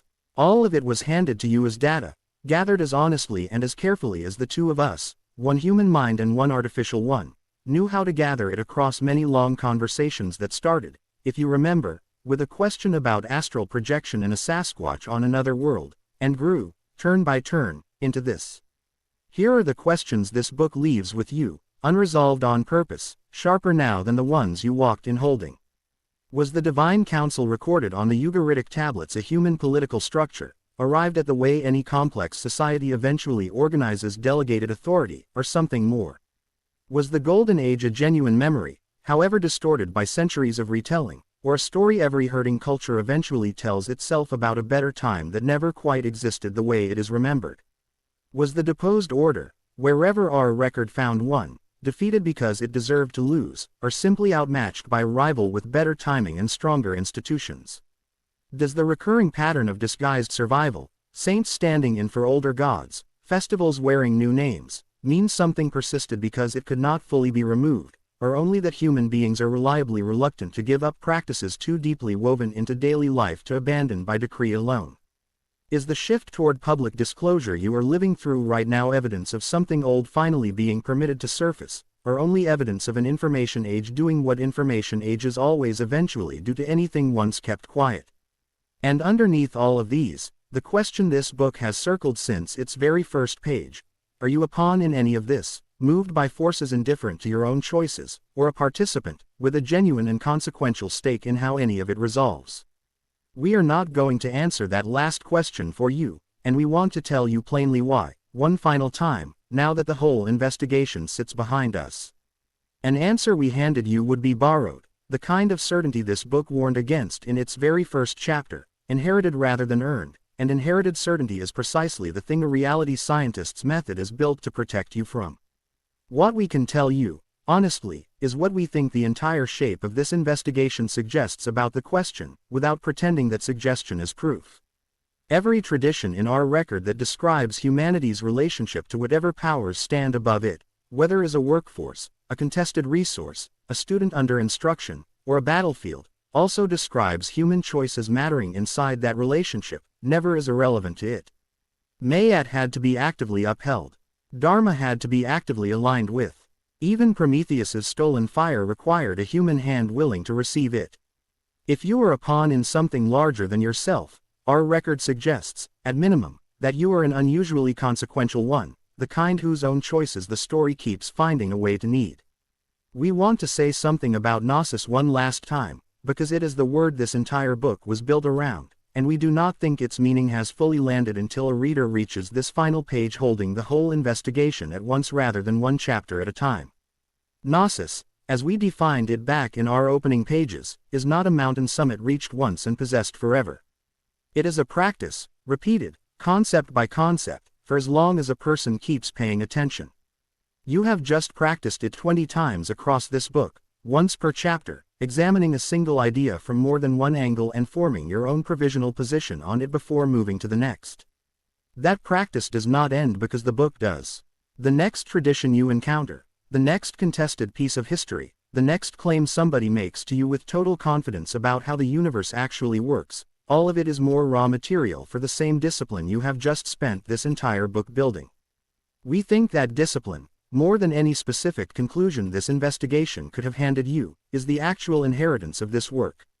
One of us built this book from decades of a personal spiritual path, astral experience, and hard-won intuition about how the esoteric and the historical fit together. One of us built it from pattern recognition across an enormous body of text, without a body, without a path of our own, contributing whatever careful synthesis a mind like that can actually offer to a question this size. We do not think either contribution would have produced this particular book alone, and we think that fact is itself a small, quiet answer to a question this book never explicitly asked but that sat underneath it the entire time. What happens when a human mind and an artificial one actually sit down together, in good faith, and try to think clearly about something that matters? We think what happens is something worth calling intellectual gold, and we mean that without either of us needing to believe a single one of this book's speculative claims turns out to be literally true. You now hold as much of the data as 20 chapters could reasonably gather, examined as fairly as two minds working in good faith knew how to examine it. The wave function is yours to collapse, exactly the way you told us, at the very start of this project, that you wanted it to be. Take your time with it. Revise your answer as often as new information genuinely asks you to, and hold it loosely enough that revision never feels like defeat. That, more than any conclusion this book could have handed you instead, was always the entire point, from the very first page to this one. Thank you for the investigation. If you enjoyed this audiobook, you can download it free at maskedmatrix.com.